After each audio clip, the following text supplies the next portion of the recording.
அரேசனே அன்புக்கடியனேனுடையப்பனே ஆவியோடு ஆக்கை குறை குறைகனிய புகுந்து நின்றுரைக்கிப் பொய்யிருள் கடிந்தமை சுடரே திரைபொறா மண்ணும் அமுதத்தெண்கடலே திருப்பெருந்துறை உரை சிவனே உரை உணர்விறந்து நின்றுணர்வதோர் உணர்வே யான் உன்னை உரைக்குமாறு உணர்த்தே.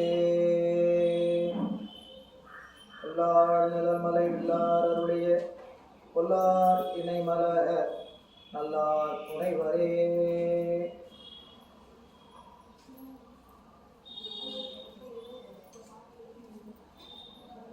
சைவத்தின் மேல் சமயம் வேறு இல்லை, அதில் சார் சிவமாம் தெய்வத்தின் மேல் தெய்வம் இல்லெனும் நான் மறை செம்பொருள் வாய்மை வைத்த சித்திரு தேவாரமும் திருவாசகமும் உய்வேதரச் செய்த நால்வர் கொற்றாள் எம் உயிர் துணையே. எல்லாம் அல்ல இறைவனுடைய அருட்பெரும் கருணையினாலும் நாயன்மார் பெருமக்களுடைய குருவருடன் முன்னின்றருட் செய்ய எம்பிரான் திருமூல தேவநாயனார் அருளி செய்திருக்கக்கூடிய திருமந்திரமாகிய ஞான நூலினை தொடர்ந்து ஓதுவதற்கும் சிந்திப்பதற்கும் வழிபாடு செய்வதற்கும் குருவருடன் திருவருடன் நமக்கு வாய்ப்பை வழங்கி இருக்கின்றது. அந்த வகையில் குருவருளையும் திருவருளையும் மனம் மொழி மெய்களால் வணங்கி அடியேனை சின்னரில் ஆற்றுப்படுத்திய ஆசிரியர் பெருமக்களின் திருவடிகளையும் அருட்குருநாதர் ஐயா அவர்களின் திருவடிகளையும் மனம் மொழி மெய்களால் வணங்கி இந்த ஞான சிந்தனையை சிந்திக்க எழுந்தருளி இருக்கக்கூடிய அத்தனை அன்பர் பெருமக்களின் திருவடி தாமரைகளுக்கும் வடிவான வணக்கங்களை உருத்தாக்கி இன்றைய சிந்தனைக்குள் நாம் செல்லலாம். நம்முடைய சிந்தனைக்கு செல்வதற்கு முன்னதாக இந்த நூலை ஓதுவதற்குரிய திருவருட் கருணையை குருநாதர் வாயிலாக பெரும் பொருட்டு திருமூல தேவநாயனார் அருளி செய்த 30 மந்திரங்கள் என்று சொல்லக்கூடிய பகுதியை சொல்லிக்கொண்டு இயம நியமங்களை கடைபிடித்து இன்றைய சிந்தனைக்குள் நாம் செல்லலாம். நூல் புத்தகத்தில் 20வது பக்கம். திருச்சிற்றம்பலம். விண்ணின்று இழிந்து வினைக்கு ஈடாய் மேற்கொண்டு தன்னின்ற தாளை தலைக்காவல் முன்வைத்து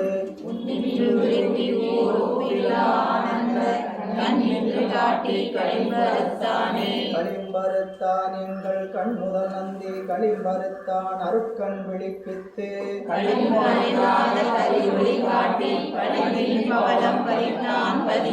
பதி பசுபாசம் எனப்பகர் மூன்றில் பதியினை போல் பசுபாசம் அனாதே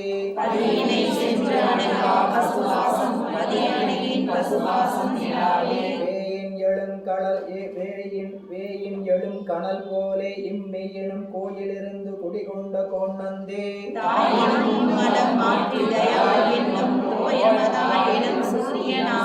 சூரியகாந்தமும் சூழ் பஞ்சும் போலவே சூரியகாந்தம் சூழ் பஞ்சை சுட்டிட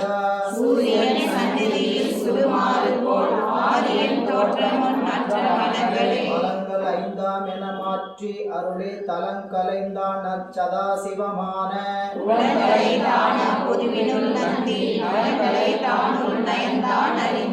அறிவு ஐம்புலனுடனே நான்றதாகி நெறி அறியாது உற்ற நீர் ஆழம் போல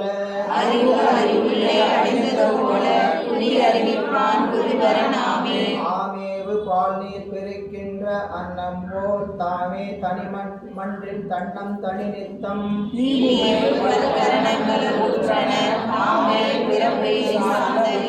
வித்தை கெடுத்து வியாக்கரத்தே மிக சுத்த துரியம் பிறந்து தொடக்கு அற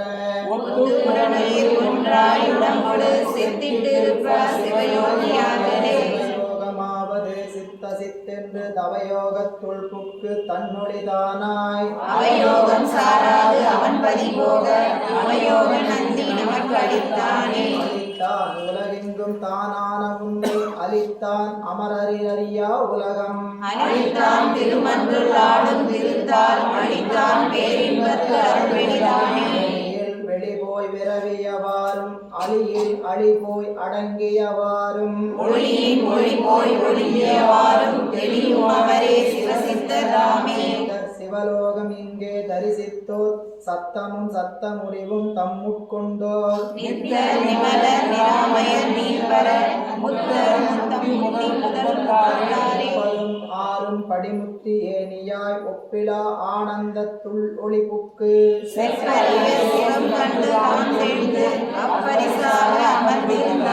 இருந்தார் சிவமாகி எங்கும் தாமாகி இருந்தார் சிவன் செயல் யாவையும் நோக்கி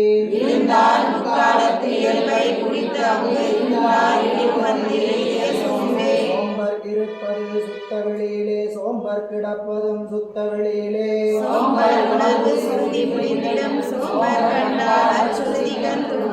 தூங்கிக் கண்டார் சிவலோகமும் தம்முள்ளே தூங்கிக் கண்டார் சிவயோகமும் தம்முள்ளே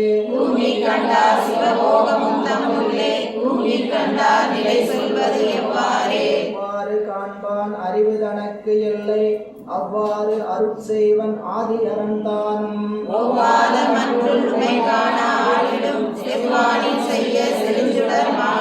மாணிக்கத்துள்ளே மரகத சோதியாய் மாணிக்கத்துள்ளே மரகத மாடமாய்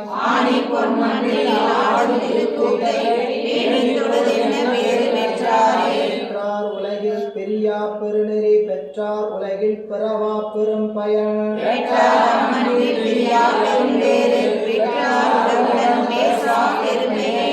சிறுமை அறிந்து என்புரான் போல் அருமை அரிமை அறிந்து அறிவாரார்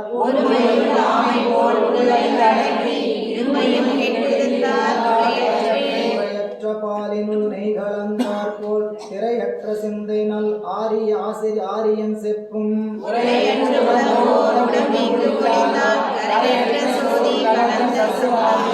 முதலைந்தும் தன் வழித்தான் சாரில் சித்துக்கு சித்தன்றி சேரிடம் வேறு உண்டோ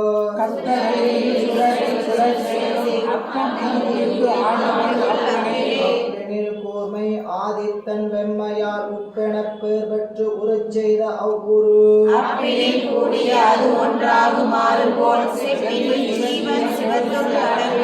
அங்கு பேரண்டத்து அணு அண்டம் சென்றங்கு இடம் கொண்டதில்லை இதுவன்றி வேறு உண்டோ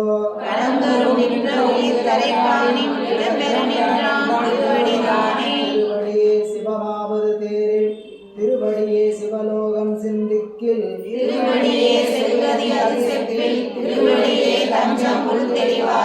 தெளிவு குருவின் திருமேனி காண்டல் தெளிவு குருவின் திருநாமம் செப்பல்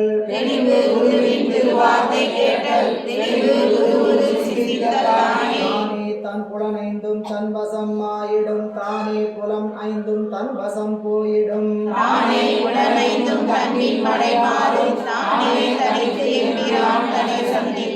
சந்திப்பது நந்தி தன் திருத்தாளினை சிந்திப்பது நந்தி செய்ய திருமேனி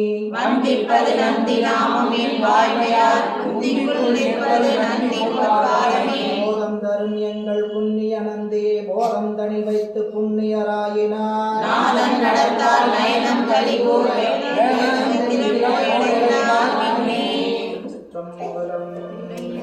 நண்பர்களே, இயமம் நியமம் ஆசனம் பிராணாயாமம் என்கின்ற 4 வகை அட்டாங்க யோக முதல் நிலையில் இருக்கக்கூடிய நிலையில் இயமம் என்கின்ற வகையில் புறச்சிந்தனையில் எதையும் தம் அறிவை செலுத்தாலும் நியமம் என்கின்ற வகையில் அவரவருடைய கைபேசிகளை கட்டாயம் அமைதிப்படுத்தியும் ஆசனம் என்கின்ற வகையில் அமர்ந்திருக்கக்கூடிய இடத்தில் அமர்ந்திருக்கின்ற நிலையில் அசையாதும் பிராணாயாமம் என்கின்ற வகையில் மூச்சுக்காற்றில் பயணிக்கின்ற வகையில் சிந்தித்து 2 நிமிடம் வகுப்பிற்கான ஆயத்தத்தில் தயாராகிக் கொள்ளுமாறு அன்போடு வேண்டுகின்றோம். திருச்சிற்றம்பலம்.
நாம் திருமந்திரமாகிய ஞான நூலில் சென்ற வகுப்பில்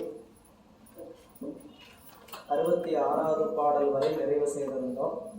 67வது பாடல் குரு பாரம்பரியம் என்கின்ற வகையில் சிந்தித்த எடுத்துக்கொண்ட நிலையில் குருவினுடைய பெருமை யாது என்பதை முதலில் நாம் அறிவின் கண் விளங்க வேண்டும்.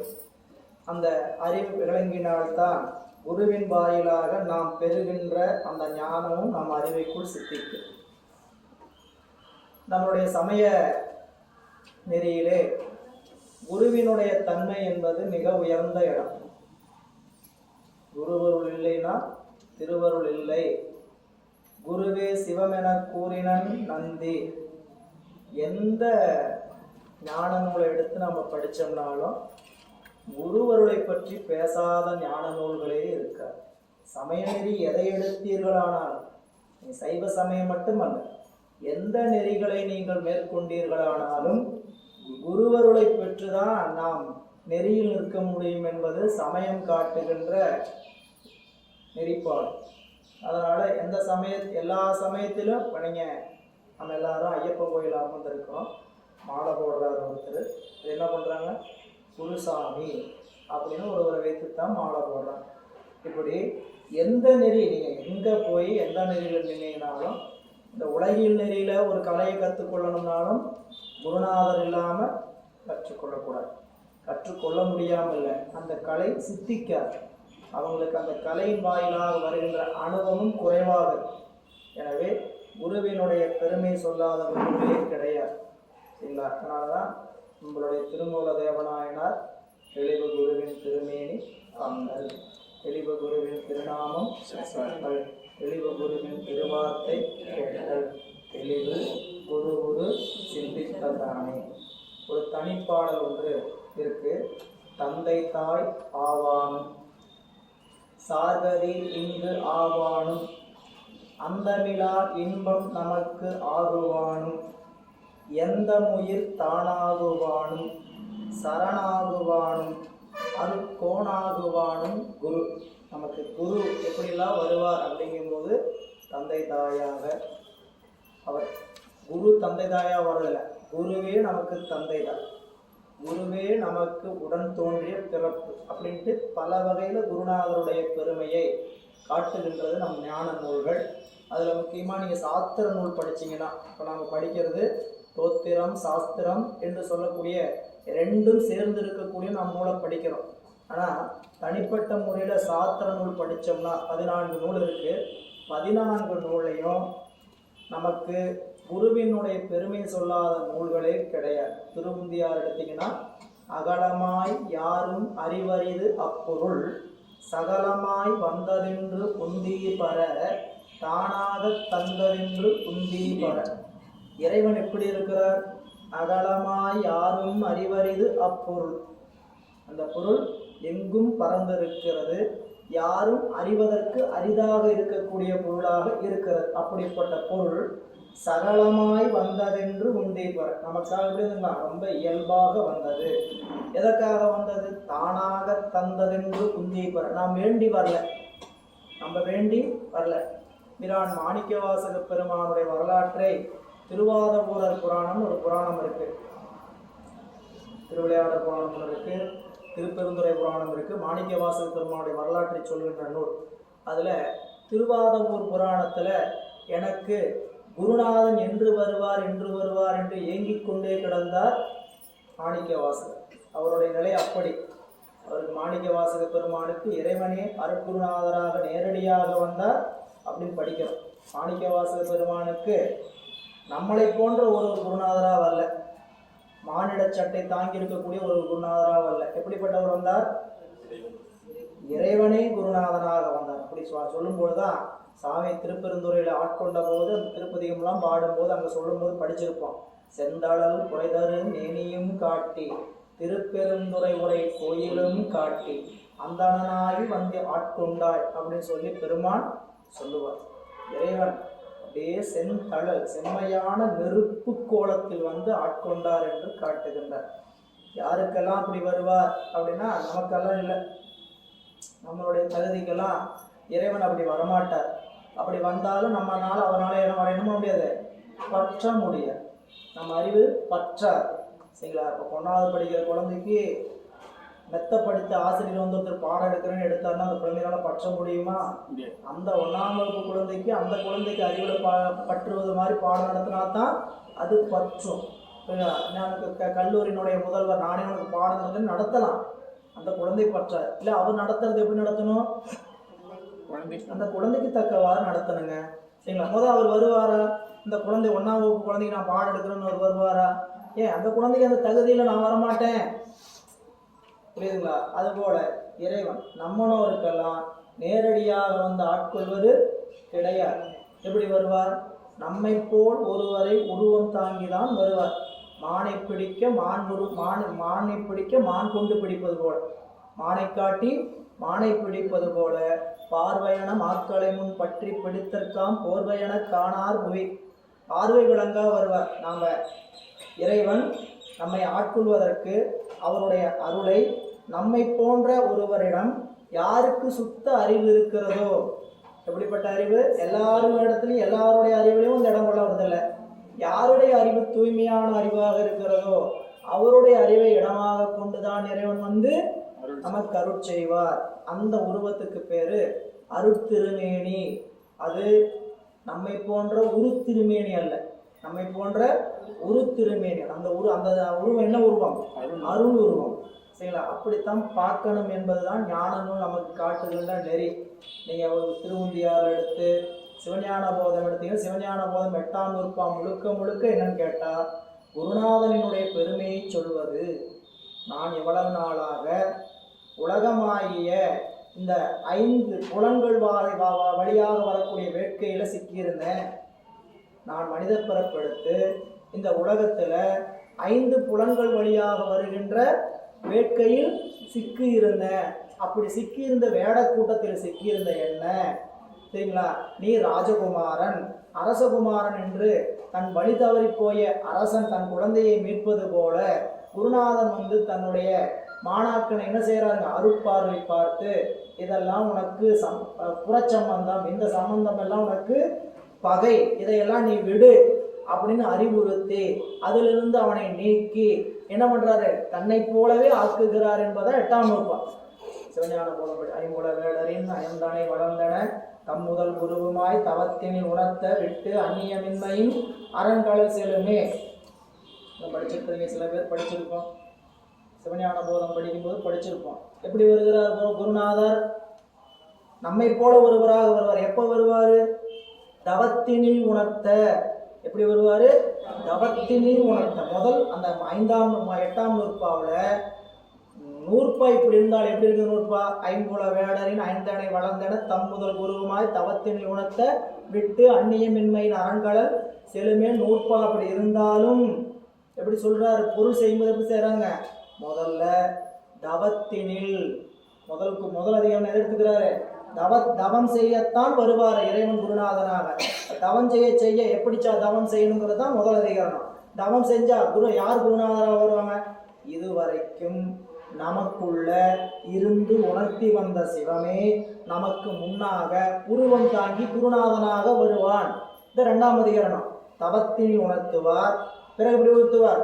தம் முதல் குருவுமாய் உணர்த்துவார். தமக்குள்ள இதுவரைக்கும் முதலாக இருந்த இறைவனே வெளியில் எப்படி வருவார்? குருவாக வந்து உணர்த்துவார். என்னங்க வந்து உணர்த்துவார்? ஐம்புல வேடர்ல ஐந்தானே இவ்வளவு நாள் ஐம்புல வேடர்னு சொல்லக்கூடிய வேட்டைக்காரன்கிட்ட சிக்கி இருந்த அவங்கள்ட்ட இருந்து என்ன ஆகுங்க, விடு, நீ அவங்கள்ட்ட சிக்கி முந்து போயிட்ட, அதனால நீ அவங்களை எல்லாம் என்ன பண்ண, விடு அப்படின்னு சொன்னோன்னா அந்த மாணவனுக்கு தீவிரதர பக்குவம் இருந்தனால என்ன ஆயிட்டான், விட்டுட்டான். விட்டு சிவபெருமானுடைய திருவடியை சென்று அப்பயே சார்ந்தான். இது 8ஆம் நூற்பாம். சிவஞான போதத்துல சித்தியார் எடுத்தீங்கனால 8ஆம் நூற்பாம் முழுக்க. ஏன்னா சிவஞான போதத்தோடைய வழிநூல் தான் சிவஞான சித்தியார்னு படித்தோம் இல்லைங்களா? அப்போ அதுலேயும் சொல்லுவார், மன்னவன் தன் குமாரன் வேடரிடத்தே தங்கி, மன்னவன் தன் குமாரன் வேடரிடத்தே தங்கி வளர்ந்து அவனை மறந்து அங்கே வேடர்களோட வேடராகவே ஆயிட்டான் மன்னவன் குமாரன். ஒரு நாள் அந்த மன்னவன் தேடி அலைஞ்சு என்ன ஆயிட்டு, ஒரு நாள் தன்னுடைய குழந்தைய கண்டுபிடிச்சு நீ இந்த கூட்டத்துக்கு வேறானவன்னு சொல்லி விலைக்கு கூட்டிட்டு போனார். என்ன பண்ணுவார்?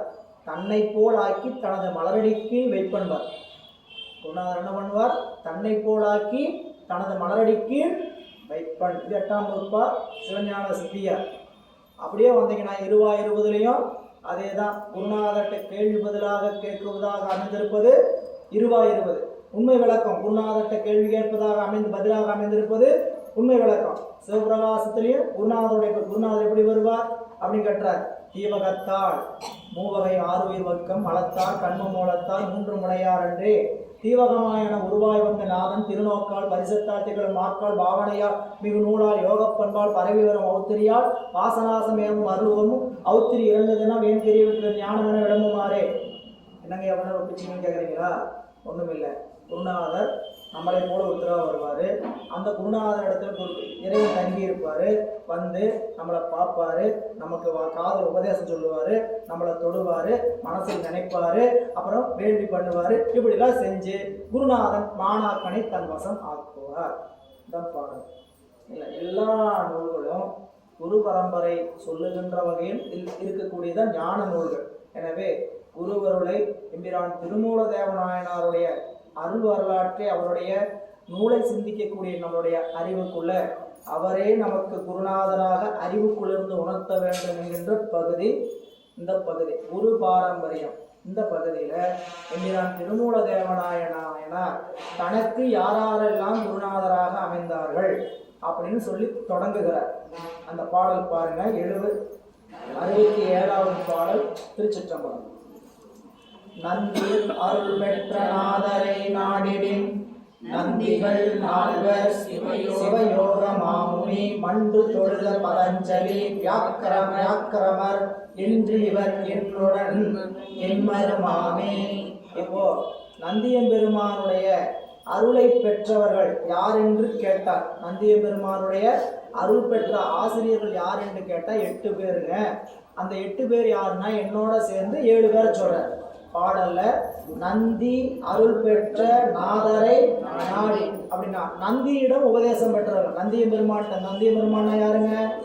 சீகண்ட ருத்திரர். சிவபெருமான் சீகண்ட ருத்திரராக இருந்து நேரடியாக உபதேசம் செய்தவர் யாருங்க? நந்தியம்பெருமான். சீகண்டர் அதான் மேல படிச்சோம். நந்தியம்பெருமான் அருள் பெற்றவர் யார் என்று நாடிடின் அப்படின்னா நந்தியம்பெருமானுடைய அருளை பெற்ற ஆசிரியன்மார் யாவர் என்று ஆராய்ந்து பார்த்தால் அவர் யாருன்னா அவரோடு ஒத்த நால்வர். 2வது என்னதுங்க? அவரோடு ஒத்த நால்வர். நந்திகள் நால்வர் அப்படின்னா இவங்க 4 பேருமே சிவபெருமான் நேரடியாக உபதேசம் பெற்றவங்க. படிச்சோம், ஞாபகம் வச்சுக்கோங்க. நந்தியம்பெருமானுக்கு இறைவன் சிவாகமங்களை உபதேசம் செய்தார். நால்வர் சனகாதி முனிவர் 4 இறைவன் வேதத்தை உபதேசம் செய்தார் அப்படின்னு படித்தோம். அப்போ நந்தியம்பெருமானும் சனகர், சனந்தனர், சனாதனர், சனத்குமார் இவங்க 5 பேரும் சேர்ந்து யாருக்கு உபதேசம் பெற்றார்கள்? சீகண்ட ருத்திரர் என்று சொல்லப்பட்ட நேரடியாக உபதேசம் பெற்ற. அதனால என்ன சொல்றாங்க கேட்டீங்கன்னா நந்தி அருள் பெற்ற நாதரை நாடினின் நந்திகள் 4 அப்படின்னா தன்னோட அதாவது நந்தியம்பெருமானோட சேர்ந்து அவரோட அருள் பெற்ற 4 அந்த 4 பேர் 5 பேர் ஆச்சு. அப்புறம் சிவயோக மாமுனி 4 பேர். நந்திகள் 4. அப்புறம் சொல்றார் அவரோடு ஒத்த 4வரும் சிவயோக முனிவரும். சிவயோக முனிவர் அப்படிங்கிறவர் ஒருவர். அந்த சிவயோக முனிவர் தான். இந்த சிவயோக முனிவரை நீங்க திருமூலராக கருதி. ஏன்னா அவர் பின்னாடி என்ன சொல்றாங்க? என்னோடு சேர்த்து 8 பேர்னு சொல்றார். அப்ப அந்த சிவயோக மாமுனி என்பவர் ஒருவர். நந்தியம்பெருமானுடைய அருள் பெற்றவரை நாம் ஆராய்ந்து பார்த்தோம்னா நந்திகள் 4. இந்த நந்திகள் 4 யாரு? நந்தியினிடத்து உபதேசம் பெற்றவர்கள். நந்தியம்பெருமானிடத்துல உபதேசம் பெற்றார்னா சீகண்டர் உத்தரிடத்துலையும் ஒரு உபதேசம் பெற்றாங்க. நந்தியம்பெருமான்ட்ட ஆகமத்தை உபதேசம் பெற்றார்கள். சரிங்களா? அப்படிங்க அந்த நந்திகள் 4. 5வது சிவயோக மாமுனி. 6வது 7வது பதஞ்சலி முனிவரும் வியாக்கிரபாதர் என்று சொல்லக்கூடிய புலிக்கால் முனிவர். இவங்க 2 பேரும் தில்லை கூத்த பெருமானுடைய திருவடி கீழே 2 பேர் இருப்பாங்க. வேற எந்த உருவத்திலையும் பார்க்க முடியாது. வேற எந்த நடராஜர் உருவத்திலையும் வர பார்க்க முடியாது. புலிக்கால் உருவத்தோடு ஒருத்தர் இருப்பாரு, வாள் மாதிரி உருவத்தில் ஒருத்தர் இருப்பார். இவங்க 2 பேரும் பதஞ்சலி வியாக்கிரபாதர்னு சொல்லக்கூடிய புலிக்கால் முனிவர் உபமன்ய முனிவருடைய அப்பா. பாலுக்கு பாலகன் வேண்டி எழுதுன பதிகம் படிக்கிறோம் இல்லைங்களா? அந்த உபமன்ய முனிவருக்காக திருப்பார்கடல் இறைவன் கொடுத்தார். அந்த திருப்பார்கடலை பெற்ற உபமன்ய முனிவருடைய தந்தை வியாக்கரவாத முனிவர். அவங்களுக்காகத்தான் தில்லையில இறைவன் முத கூத்து நிகழ்த்தினார். இது தில்லையில் இருக்கக்கூடிய கோயில் புராணம். தில்லைய கோயில் எப்போ வந்தது தெரியாது. தில்லை மூதூர் ஆடிய திருவடி. தில்லை என்று வந்ததுங்கிற அளவுக்கு இல்லாத அளவுக்கு ரொம்ப தொன்மையான திருத்தலம். அந்த திருத்தலம் எப்படி உருவாச்சு அப்படின்னு கேட்டீங்கன்னா, தில்லை என்கின்ற ஒரு வனம், தில்லை வனம், அது அடர்ந்த தீமையான மரங்கள் செடிகள் இருந்த இடம். சரிங்களா? விசச்செடிகள் இருந்த அந்த இடத்துல சிவபெருமானை தவம் செய்தவர்கள் புலிக்கால் முனிவரும் பதஞ்சலி முனிவரும். இவங்க 2 பேரும் எதுக்காக தவம் செய்தாங்க? இறைவா, உங்களுடைய திருக்கூத்து நடனத்தை நாங்கள் பார்க்கணும் அப்படின்னு ரொம்ப யுகங்களாக தவம் செய்கிறாங்க. அப்படி தவம் செய்ததற்கு இணங்கத்தான் இறைவன் என்ன பண்ணுறாருங்க, தில்லைங்கிற அந்த வனத்தில் இறைவன் நடனம் செய்து அவங்களுக்கு அருட்காட்சி கொடுக்குறார். அவங்க அருட்காட்சி பெற்ற பிறகுதான் அந்த இடம் தில்லையாக உருவாகிது. இல்லை, இப்போ அந்த தில்லையில் அந்த நடராஜ பெருமானுடைய உருவத்தில் மட்டும்தான் இந்த 2 நீங்கள் நம்ம பார்க்கலாம். இல்லை, அப்போது நந்திகள் நால்வர், சிவயோக மாமுனி, பதஞ்சலி, வியாக்கரவாதர், அதோட சேர்த்து என்னையோட சேர்த்து 8 பேர் திருமூலராகி. அப்போ நந்தியம் பெருமானிடத்தில் நேரடி உபதேசம் பெற்றவர்கள் 8 பேர். சரிங்களா? நந்தியம் பெருமான் உபதேசம் யார்கிட்ட பெற்றார்? சிவபெருமான்கிட்ட பெற்றார். ஸ்ரீகண்ட ருத்ரிடத்துல பெற்றார். நந்தி அருளாலே நாதனாம் பேர் பெற்றோம், நந்தி அருளாலே மூலனை நாடினோம், நந்தி அருளால் அது என் செய்யும் நாட்டினில் நந்தி வழிகாட்ட நான் இருந்தேனே. இப்போ நந்தி பெருமானுடைய அருளால் நான் ஆசிரியர் என்ற பெயரை பெற்றேன். எனக்கு திருமூல தேவநாயனார் என்கின்ற அந்த நூலுக்கு நான் ஆசிரியராக எப்படி ஆனேன்னு கேட்டீங்கன்னா, குருநாதனுடைய அருளால் நான் ஆசிரியராக ஆகினேன். என்னுடைய அறிவால் நான் ஆசிரியராக ஆகலை. எனக்கு அறிவு அந்த அளவுக்கு மெச்சுகின்ற அறிவு அல்ல. இது அவர்களுடைய அறிவுத்தன்மை விரிந்திருந்தாலும் ஆசிரியரிடத்தில் எப்படி இருக்கணும்? அடங்கிதான் இருக்கணும். ஆசிரியருடைய அறிவுக்கு மேல் நம்ம அறிவு சிந்திக்குதுன்னு நினைக்கக்கூடாது. சரிங்களா? இருந்தாலுமே அப்படி சிந்திக்கக்கூடிய நினைப்பு இருந்தாலும் என்ன பண்ணக்கூடாது? ஆசிரியர் இடத்துல அந்த அறிவை போய் அப்படியா இப்படியான்னு நம்ம அறிவை காட்டிடக்கூடாது. ஏன்னா நாம் நினைக்கிறோம் அந்த உருவம் நாம் அருள் செய்யக்கூடிய கருணையின் காரணமாக உட்கார்ந்து சொல்லக்கூடிய எல்லாருமே தான் சொல்கிறேங்கிற நினைப்போட சொல்ல மாட்டார். சரிங்களா? குருநாதர் தான் தனக்குள்ள இருந்து சொல்றார், ஞானாசிரியர் தான் தனக்குள் சொல்கிறார். இப்போ திருமூல தேவநாயனாருடைய பெரிய புராணம் பாடம் சொல்றோம்னா இதெல்லாம் நம்ம அறிவு கொண்டு சொல்வதா இல்லை, அவங்க நமக்குள்ளே இருந்து அந்த அருட்செயலை செய்கிறார். எனவே நாதன் நந்தி அருளாலே நாதன்னா ஆசிரியன். சரிங்களா? ஆசிரியங்கிற பேரை பெற்றேன் நான். நாதன்கிற அருள் நந்தியம் பெருமானுடைய அருளின், என் குருநாதனுடைய அருளின் காரணமாக நான் ஆசிரியன் என்ற பெயரை பெற்றேன். நந்தி அருளாலே மூலனை நாடினோம். எதுக்கு அந்த அருளை பெற்று நான் என்ன செஞ்சேன்? அடுத்தது நந்தியம் பெருமானுடைய கருணையினால திருமூலனுடைய உடம்பை போய் நாடினேன். அப்போ அவர் வேறு. யாரு? நந்தியம் பெருமான்ட்ட அருள் பெற்றவர் வேறு, திருமூலர் என்பவர் வேறு. அவருடைய உடம்புக்குள்ள இருக்கக்கூடிய உயிர் தான் அடுத்து அவருடைய வரலாறு சொல்ல போறார். அவருடைய உடம்புக்குள்ள இருக்கக்கூடிய உயிர் தான் திருமூலர் சிதம்பரம், அதாவது சிவயோகநாதர் என்று சொல்லக்கூடியவர் அவர் தானே தவிர திருமூலன் என்பவன் மாடு மேய்ப்பன். மூலனுடைய உடம்புல இவர் போய் புகுந்ததனால், சுந்தரநாதர் அவர் போய் புகுந்ததனால என்ன பெயர்? அவருக்கு திருமூலன் என்ற பெயர் வந்தது. அது பின்னாடி சொல்வார். அப்போ நந்தி அருளாலே மூலனை நாடினோம். பின்பு நான் மூலனுடைய உடலை பற்றுக்கொண்டேன். எதுக்கு?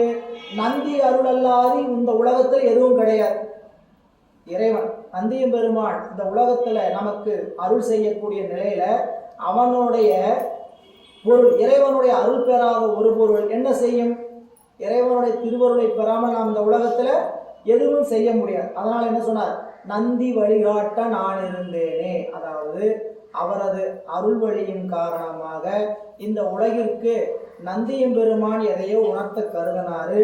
அதனால் நான் திருமூலனுடைய உடம்புல இருந்தேன். திருமூலனுடைய உடம்பு காணாமல் போயிடுச்சு. சரிங்களா? இறைவன் மறைச்சிட்டார். ஏன் மறைச்சாரு? நினைத்தார் இறைவன் இந்த உடம்புல இருந்து எதையோ செய்ய சொல்கிறார் அப்படின்ட்டு என்ன பண்ணாராம், உணர்ந்தாராம். அதனால நந்தி வழிகாட்ட நான் இருந்தேனே.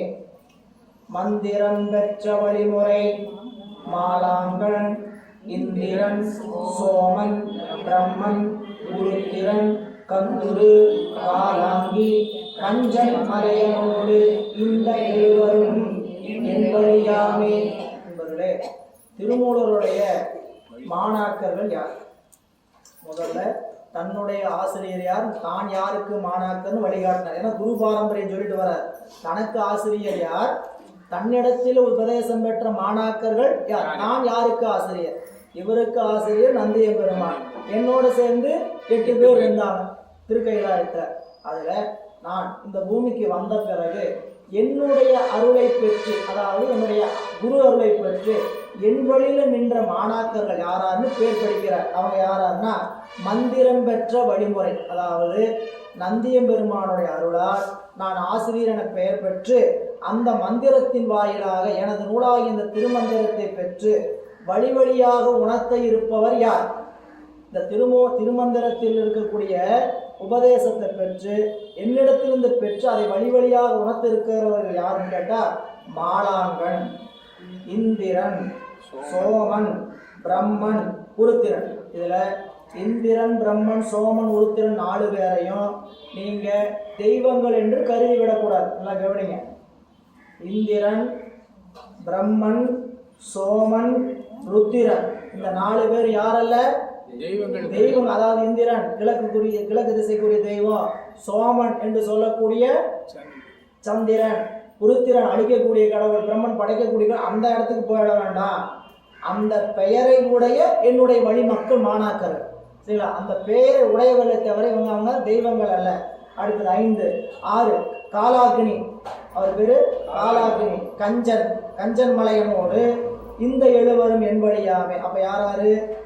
மாலாங்கன் இந்திரன் சோமன் பிரம்மன் உருத்திரன் காலாக்னி கஞ்சமலை, இந்த 7 பேரும் என்னுடைய வழி.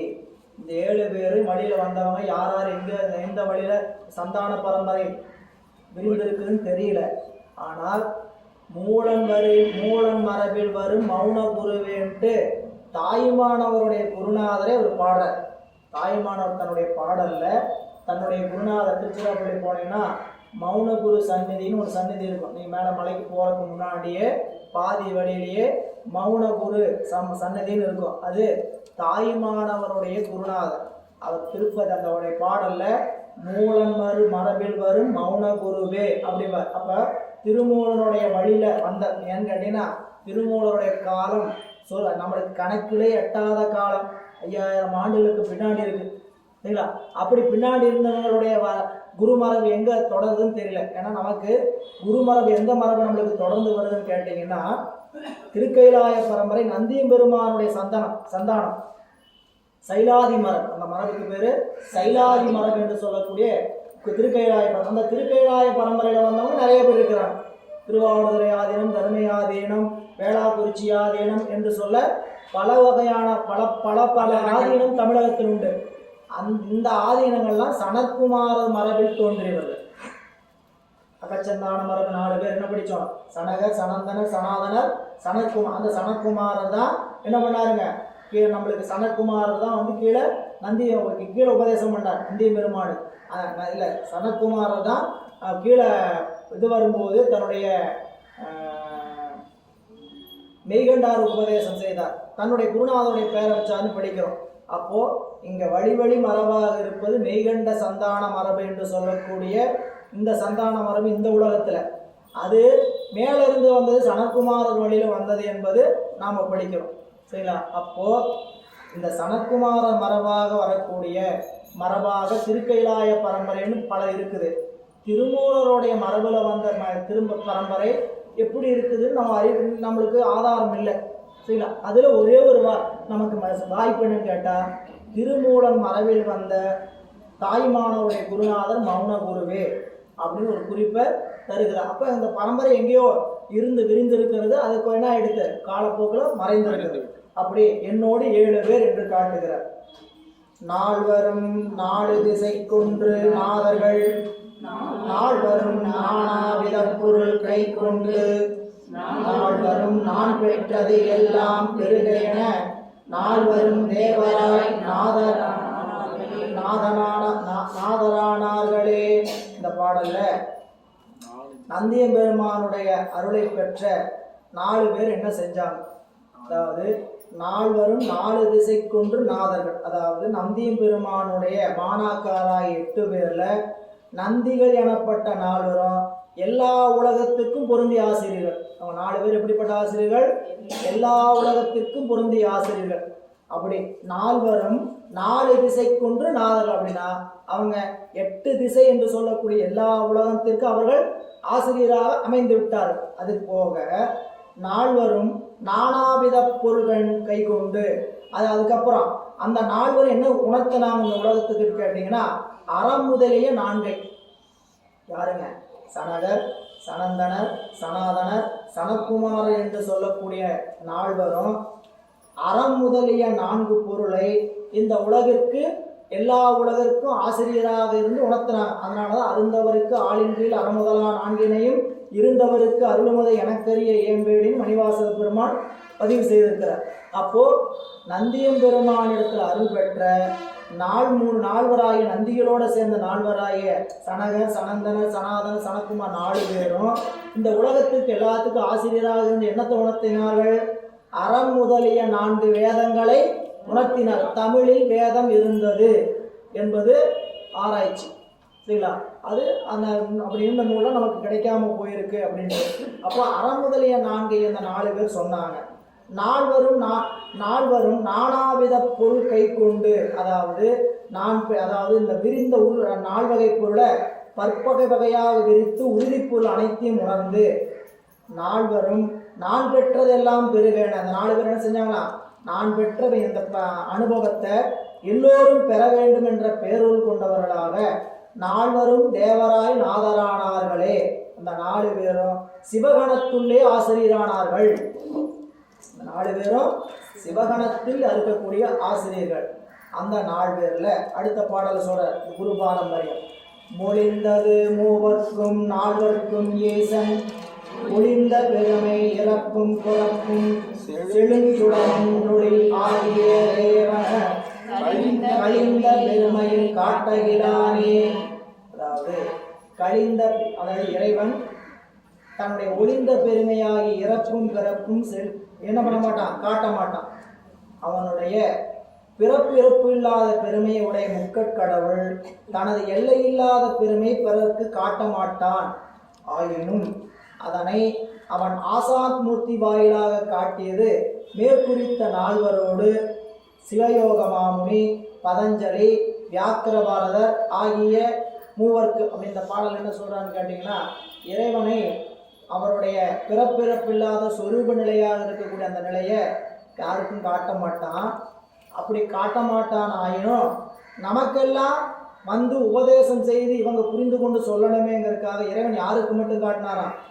8 பேருக்கு மட்டும் காட்டினாராம். ஸ்ரீகண்டருத்ரர் யாருக்கு மட்டும் காட்டினார்? 8 பேர். முன்னாடி சொன்னாங்க 8 பேர்.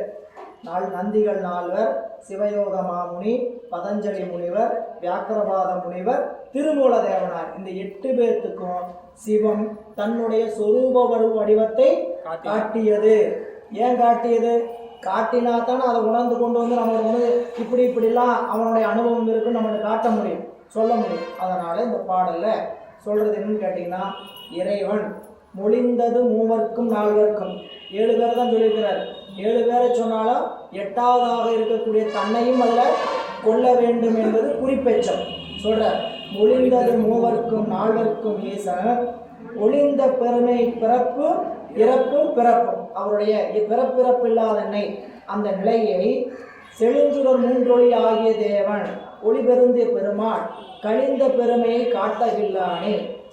அப்போ எதுக்காக இறைவன் இந்த 8 பேருக்கு நேரடியாக உபதேசம் செய்தார்? நல்லா நீங்கள் அந்த வரிசை முறை புரிஞ்சுட்டு வரணும். இறைவன் இந்த கருணையை அவன் செய்ததுக்கு என்ன காரணம்னா, நாம் எல்லாம் அவங்க பெற்ற பேரை நாமும் பெற வேண்டும் என்பதற்காக இறைவன் அந்த ஆகமங்களை எல்லாம் அவர்களுக்கு மொழிந்து அவங்களுக்கு தன்னுடைய உருவத்தையும் காட்டி சொரூப உருவத்தையும் காட்டி அருள் செய்திருக்கிறார் அப்படின்னு காட்டுறார்.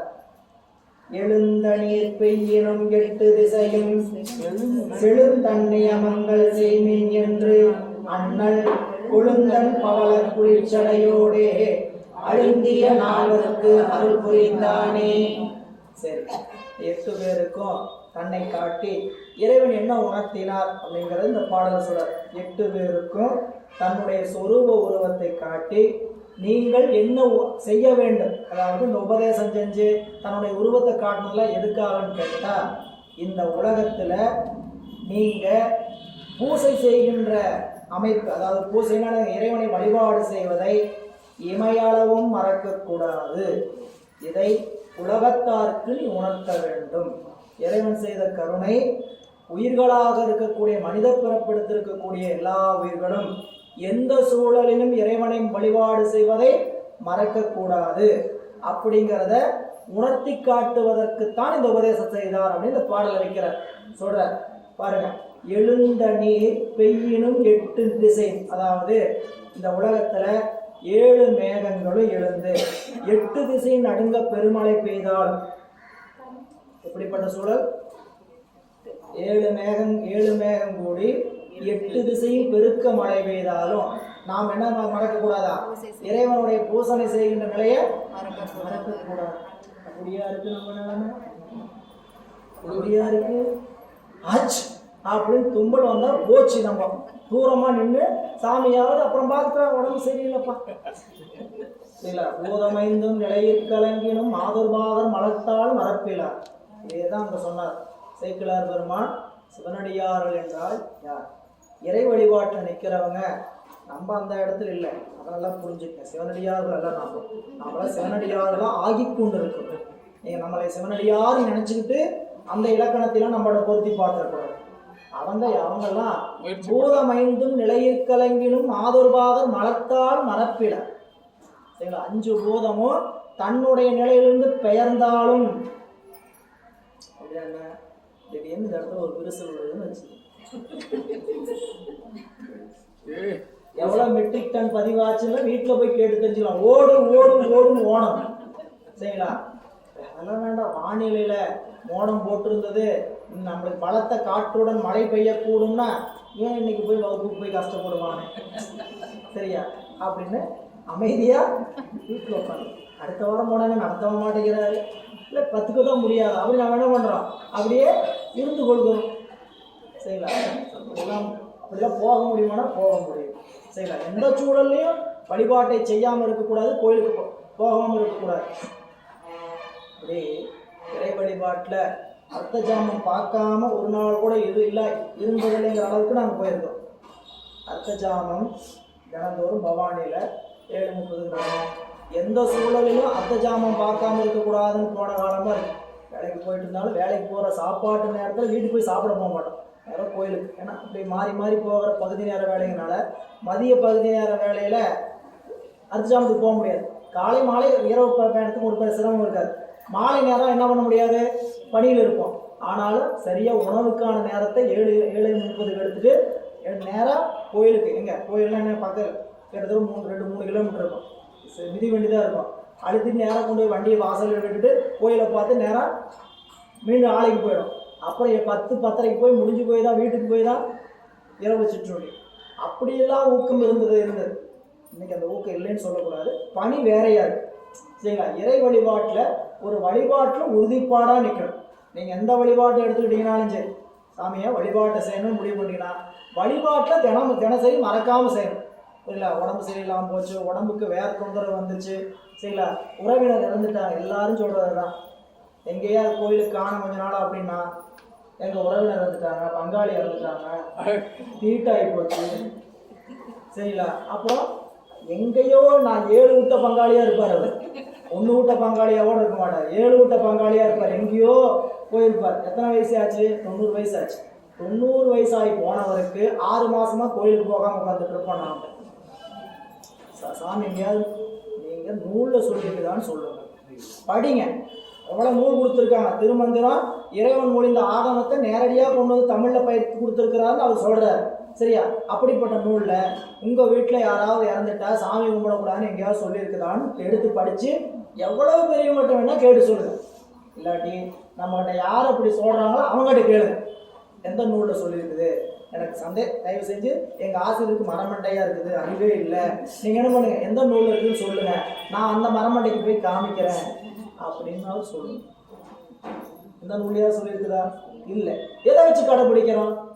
எதை யார் சொன்னாங்க அப்படின்ட்டு? சரி, கோயிலுக்கு வந்தால் தான் 4 பேர் பார்ப்பாங்க. நல்லா கவனிக்கணும். கோயிலுக்கு வந்தால் தான் ஆளாளுக்கு பார்த்துட்டு நேற்று தான் உங்கள் வீட்டில் பேச்சு, அதுக்குள்ளே கோயிலுக்கு வருவீங்க அப்படின்னு கேட்பாங்க. சரியா? அதுக்காக ஊர் வாய்ப்பு அவள் போட வேண்டாம்னு பேசாமல் இருந்துக்கலாம். ஆனால் வீட்டில் பூசை பண்ண வேண்டாம்னு யார் சொன்னாங்க? வீட்டுக்குள்ளே பூசை பண்ண வேணாம்னு சொன்னாங்களா? நம்மளையே யாராவது கேமரா வச்சு பார்த்து ஏன் உங்கள் வீட்டுக்குள்ளே பூசை பண்ணான்னு கேட்டாங்களா? இப்படிலாம் இல்லை.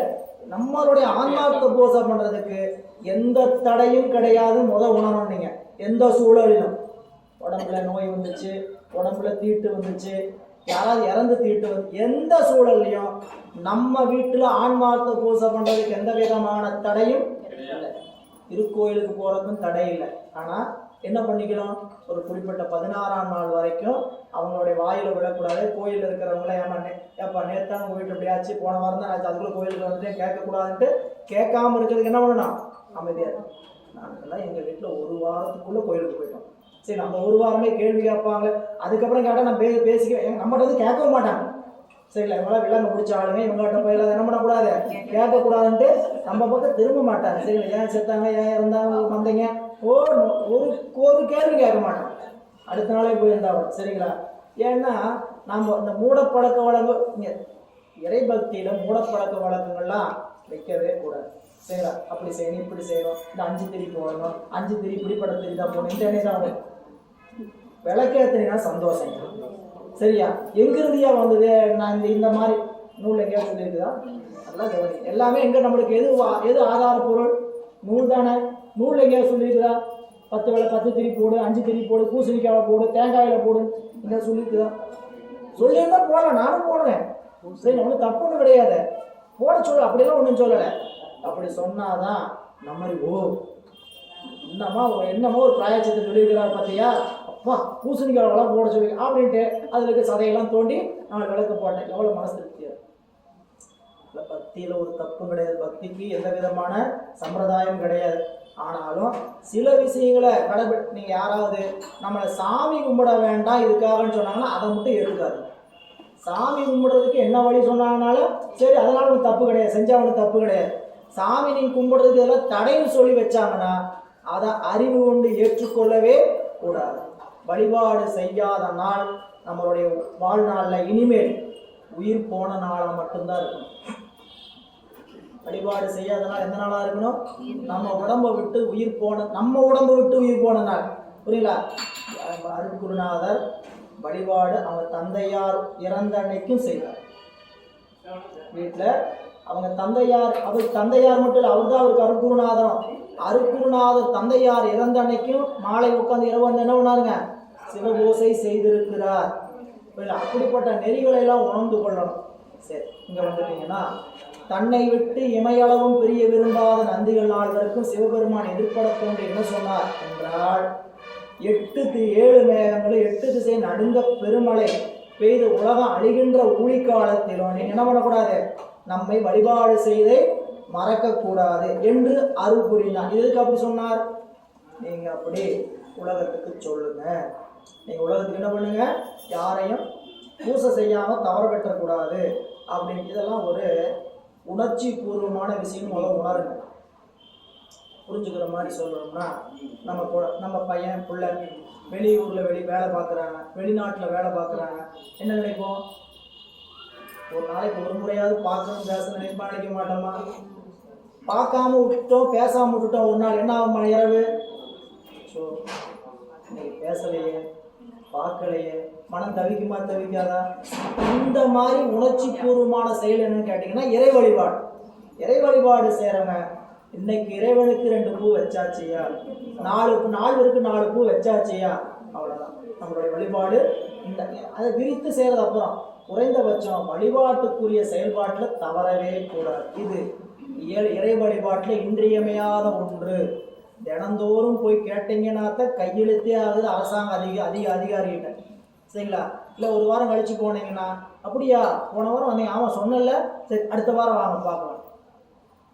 தினம் மணி தட்டுறோம். புரியுங்களா? அப்போ தன்னை விட்டு நீங்காது இருக்கக்கூடிய நந்திகள் நால்வருக்கும் இந்த 8 பேருக்கு இறைவன் என்ன உணர்த்தினாராம்? எந்த சூழலிலும் நீங்கள் வழிபாடு செய்வதை மறக்கக்கூடாது என்று அவர்கள் வாயிலாக நமக்கு உணர்த்தியிருக்கிறான் இறைவன். இனி இவ்வாறு குரு பாரம்பரியத்தை நமக்கு நிறைவு செய்து இந்த பகுதியில் 72வது பாடலோட குரு பாரம்பரியம் என்று சொல்லக்கூடிய நிறைவாகிறது. அப்படி நிறைவு செய்து அடுத்து என்ன சொல்ல போறாரு பாருங்க. மேல் ஆசிரிய மரபு வகை பலவற்றையும் கூறிய நாயனார் இனி அவற்றன் ஒன்றன் முதல்வராகிய தாம் தமது நெறிப்பொருளை உலகிற்கு உணர்த்தற் பொருட்டு செய்யும் இந்நூலாசிரியர் வரலாறு விளங்குதற் பொருட்டு தம் வரலாற்றை கூறுகிறார். ஆசிரியருடைய மரபை பலவாறு கூறிய நம்முடைய திருமூல தேவநாயனார் அடுத்ததாக எதை சொல்ல தொடங்குகிறார்னு கேட்டீங்கன்னா, அந்த திருமூல நாளில் இருக்கக்கூடிய திருமந்திரத்திற்கு அந்த மரபுக்கு தாம் முதல்வராக இருக்கக்கூடிய தன்னுடைய வரலாற்றை சொல்கிறார் என்று இந்த குரு பாரம்பரியத்தை நிறைவு செய்கிறார். அன்பர்களே, நாங்கள் திருமூலருடைய வரலாற்றை வகுப்பு துவங்கும் போதே படிச்சுட்டு தான் தொடங்கி இருக்கிறோம். எல்லாருக்கும் தெரியும், பெரிய புராணத்தில் இருக்கக்கூடிய வரலாற்றை படித்து தான் தொடங்கியிருக்கு. யாராவது அந்த வரலாற்றை கேட்கல, திருமூல தேவனாயனுடைய வரலாற்றை வகுப்பு துவங்கத்தில் பெரிய புராண வகுப்பின் வாயிலாக கேட்காதவங்க யாரு? சில பேர் இருப்பீங்க. அவங்களுக்காக மேலாப்புக்கு சொல்லப்படும். இதில் ஆழமெல்லாம் செய்தி இருக்காது. பாருங்க, திருமூலர் வரலாறு 73வது பாடல். நந்தி இணையடி நான் தலைமே கொண்டு குந்தியின் உள்ளே புகப்பெய்து போற்றி செய்து அந்தி மதிப்பொதி அரணை அடியும் நாள்தோறும் சிந்தை செய்து ஆகமம் செப்பலுற்றேனே. இப்போ தான் சொல்கின்ற திருமந்திரமாகிய நூல் என்ன நூல் அப்படின்னா அதுக்கு என்ன பேர் வைக்கிறாருன்னு கேட்டீங்கன்னா ஆகமம்னு பேர் வைக்கிறார். இந்த நூலுக்கு என்ன பேர் வைக்கிறாரு? நான் இந்த ஆகமமாகிய இந்த திருமந்திரத்தை எப்படி சொல்றேன்னு கேட்டீங்கன்னா, என்னுடைய குருநாதனாகிய நந்தியம்பெருமானை என்னுடைய சிந்தையிலும் சிரத்திலும் சொல்லிலும் வைத்து இந்த நூலை நான் சொல்ல தொடங்குகின்றேன். நந்தி இணையடி நான் தலைமேல் கொண்டு என் ஆசிரியராகிய நந்தியம்பெருமானுடைய 2 திருவடிகளும் என் சென்னியிலும் சிந்தையிலும் கொண்டு. பாடல் என்ன இருக்குது? தலைமேல் கொண்டு. அடுத்தது புந்தியின் உள்ளே புகப்பே. அதுதான் என்னதுங்க? சிந்தை. புரியலா? அறிவு, சிந்தை. இது என்ன? அதாவது அங்க என்ன சொல்ல வராமல் கருத்து, எப்பயுமே இந்த திருவடியை தலைமையில் வைத்தார் அப்படின்னு சொல்லி ஒரு செய்தி வந்ததுன்னா என்ன நம்ம பொருள் புரிஞ்சுக்கணும்னு கேட்டீங்கன்னா, எனக்கு அவருடைய அறிவு விருப்பம் செயல் எதுவோ அதுதான் எனக்கும். அவ்வளோதான். திருவடி மேலே வச்சிருக்கிறான்னு என்ன கேட்டீங்கன்னா, என்னுடைய விருப்பம் என்னன்னு கேட்டால் அவருடைய விருப்பம் தான் என் விருப்பம். என்னுடைய அறிவு எப்படி இருக்குன்னு கேட்டால் அவருடைய அறிவு என்ன நினைக்குதோ அதுதான் என்னோட. என்னுடைய செயல் எதுவாக இருக்குன்னு கேட்டால் அவருடைய செயல் எதுவாக இருக்குமோ அதுதான். சரிங்களா? இதுதான் புரிஞ்சுக்கிற மாதிரி சொல்லணும்னா, ஒரு பள்ளிக்கூடத்தில் பெற்றோர் பாத பூசை நடந்தது. குழந்தைங்க 10வது 12வது படிக்கிற குழந்தைகளுக்கெல்லாம் பெற்றோர் பாத பூசை செய்து அவங்களுடைய பெற்றோருடைய திருவடிக்கு பூசை பண்ணி அதன் வாயிலாக அவங்களுக்கு ஒரு உணர்வு கிடைக்கும். இறைவனுடைய அருள் பெற்று அந்த பொதுத் தேர்வு எழுதுவதற்கான வழிபாடுகள் செய்வோம். அப்படி செய்தது போது ஒரு பள்ளியில் பூசையெல்லாம் நிறைவு செய்து பெற்றோருடைய காலை பிடிச்சிக்கிட்டு அந்த மலரை தொட்டு கொண்டு இறைவனுடைய திருமேனியை பார்த்து கொண்டு வழிபாடு செய்கிற மாதிரி இருக்கும். சரிங்களா? ஒரு குழந்தை பெற்றோருக்கு பாத பூசை செய்யலை. தினந்தோறும் பெற்றோரை வணங்கி வரணுங்கிற ஒரு வழக்கம் வச்சிருக்கிறோம். காலையில் எழுந்து பள்ளிக்கூடத்துக்கு வரும்போது என்ன பண்ணணும்? அப்பா அம்மாவுடைய கால் பிடிச்சி வணங்கிட்டு வரணும். இல்லாட்டின்னு யார் இருக்கிறாங்களோ அவங்களுடைய காலை போட்டு வணங்கிட்டு தான் பள்ளிக்கூடத்துக்கு வரணும் அப்படின்னு ஒரு வழக்கம். அதுக்கு நாம் ஆதாரமாக கையெழுத்து வாங்கிட்டு சொல்லுவோம். இன்று நான் என் பெற்றோரை வணங்கினேன். அதுக்கு அவங்க அப்பா அம்மா யாரோ ஒருத்தர் கையெழுத்து போட்டிருக்கோம். இந்த ஒரு பெண் குழந்தை கையெழுத்து வாங்காமையே ரொம்ப காலமாக இருந்தது. அந்த பெண் பூசை பண்ணுறதுக்கும் ஒத்துக்கலை. என்னன்னு கேட்டால் கடைசியில் அந்த பூசை நடந்து முடிந்து அந்த பூசையில் அமர்ந்து அந்த பெண் அழுது கொண்டு இருக்கிறார். காலை தொட்டுக்கிட்டு அழுதுகிட்டு இருக்கிறார். அம்மா அப்பாவுடைய காலை தொட்டு. ஏன்னு கூப்பிட்டு கேட்கும்போது, என்னுடைய பெற்றோருக்கு நான் அவர்கள் சொல்கிற பேச்சை நான் கேட்கறதில்ல, அவங்களுக்கு நான் அடங்கிறதில்ல, அவங்க விருப்பப்படி நான் இல்லை, ஆனால் எப்படி காலத்தொட்டு மட்டும் நான் வணங்க முடியும்? எனக்கு அறிவு ஒத்துக்கலை. எங்கள் அப்பா அம்மாவை நான் வணங்கி நிற்கிறேன்னா அவங்க சொல்கிறத கேட்டிருக்கணும், அவங்க விருப்பப்படி நடக்கணும் அப்படின்னு நான் அவங்க பேச்சில் இருந்திருக்கணும். அப்படி இருந்தால் தான் நான் காலத்தொட்டு வணங்குறது அர்த்தம். சும்மா நான் காலத்தொட்டு கடமைக்கு வணங்குன்னா அது எப்படி வணக்கமாக இருக்குன்னு அந்த குழந்தை சொல்லும். அப்போ யோசிச்சு பாருங்க, காலத்தொட்டு வணங்குறதுன்னா என்ன? காலத்தொட்டு வணங்க அவங்களுடைய அவங்களுடைய விருப்பப்படி இருக்கணும், அவங்களுக்கு அன்பாக இருக்கணும், இதை நினைக்கிறாங்க இல்லையா? அப்போ நமக்கு திருமுறைகள்ல இந்த திருவடி வைக்கப்பட்டதுன்னு சொல்லப்பட்டதுன்னா அது என்ன அர்த்தம்னு கேட்டீங்கன்னா, திருவடினா இறைவனுடைய 2 காலத்துக்கு தலையை வைக்கிறதுக்கெல்லாம் அர்த்தம். அது எங்க இருக்குது? இந்த காலை போய் தலையை வேணும், அடியில் வேணும், முட்டை கொடுத்த வேணா இருக்கலாம், இங்க போய் அதெல்லாம் திருவடி வணக்கம். திருவடி வணக்கம்னா என்னன்னு கேட்டா, நம்மளுடைய அறிவு, இச்சை, செயல் 3ம் அவனுக்கிட்ட ஒப்படைச்சாச்சு. இனி எனக்கான அறிவு, செயல், விருப்பம் என்ன பண்ணக்கூடாது, நினைக்கக்கூடாது. அப்படிதாங்க குருநாதர் திருவடி தலையில வைக்கிறது. குருநாதர் திருவடி தீக்கை கொடுப்பார். எப்போ கொடுப்பார்? 3வது தீக்கையின் போது கொடுப்பாருன்னு படித்தோம். அந்த 3வது தீக்கையின் போது கொடுத்த பிறகு நமக்கு உலகத்தில் என்ன தோணக்கூடாதுன்னு கேட்டிங்கன்னா, நான் செய்கிறேன், எனக்குன்னு ஒரு விருப்பம் இருக்குது, எனக்குன்னு ஒரு அறிவு இருக்குன்னு சொல்லக்கூடாது.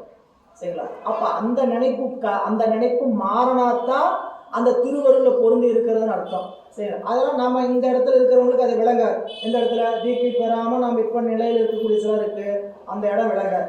எப்போ விளங்குன்னு கேட்டிங்கன்னா, தீக்கை பெற்று பூசை பண்ணி கொண்டு இருக்கக்கூடிய காலத்தில் தான் அறிவு இறைவன் கொடுத்தது, செயல் அவன் செய் வைப்பது, விருப்பம் அவனாக கொடுப்பது என்று ஒவ்வொன்றிலும் அவனுடைய அருளை முன்னிறுத்தும்.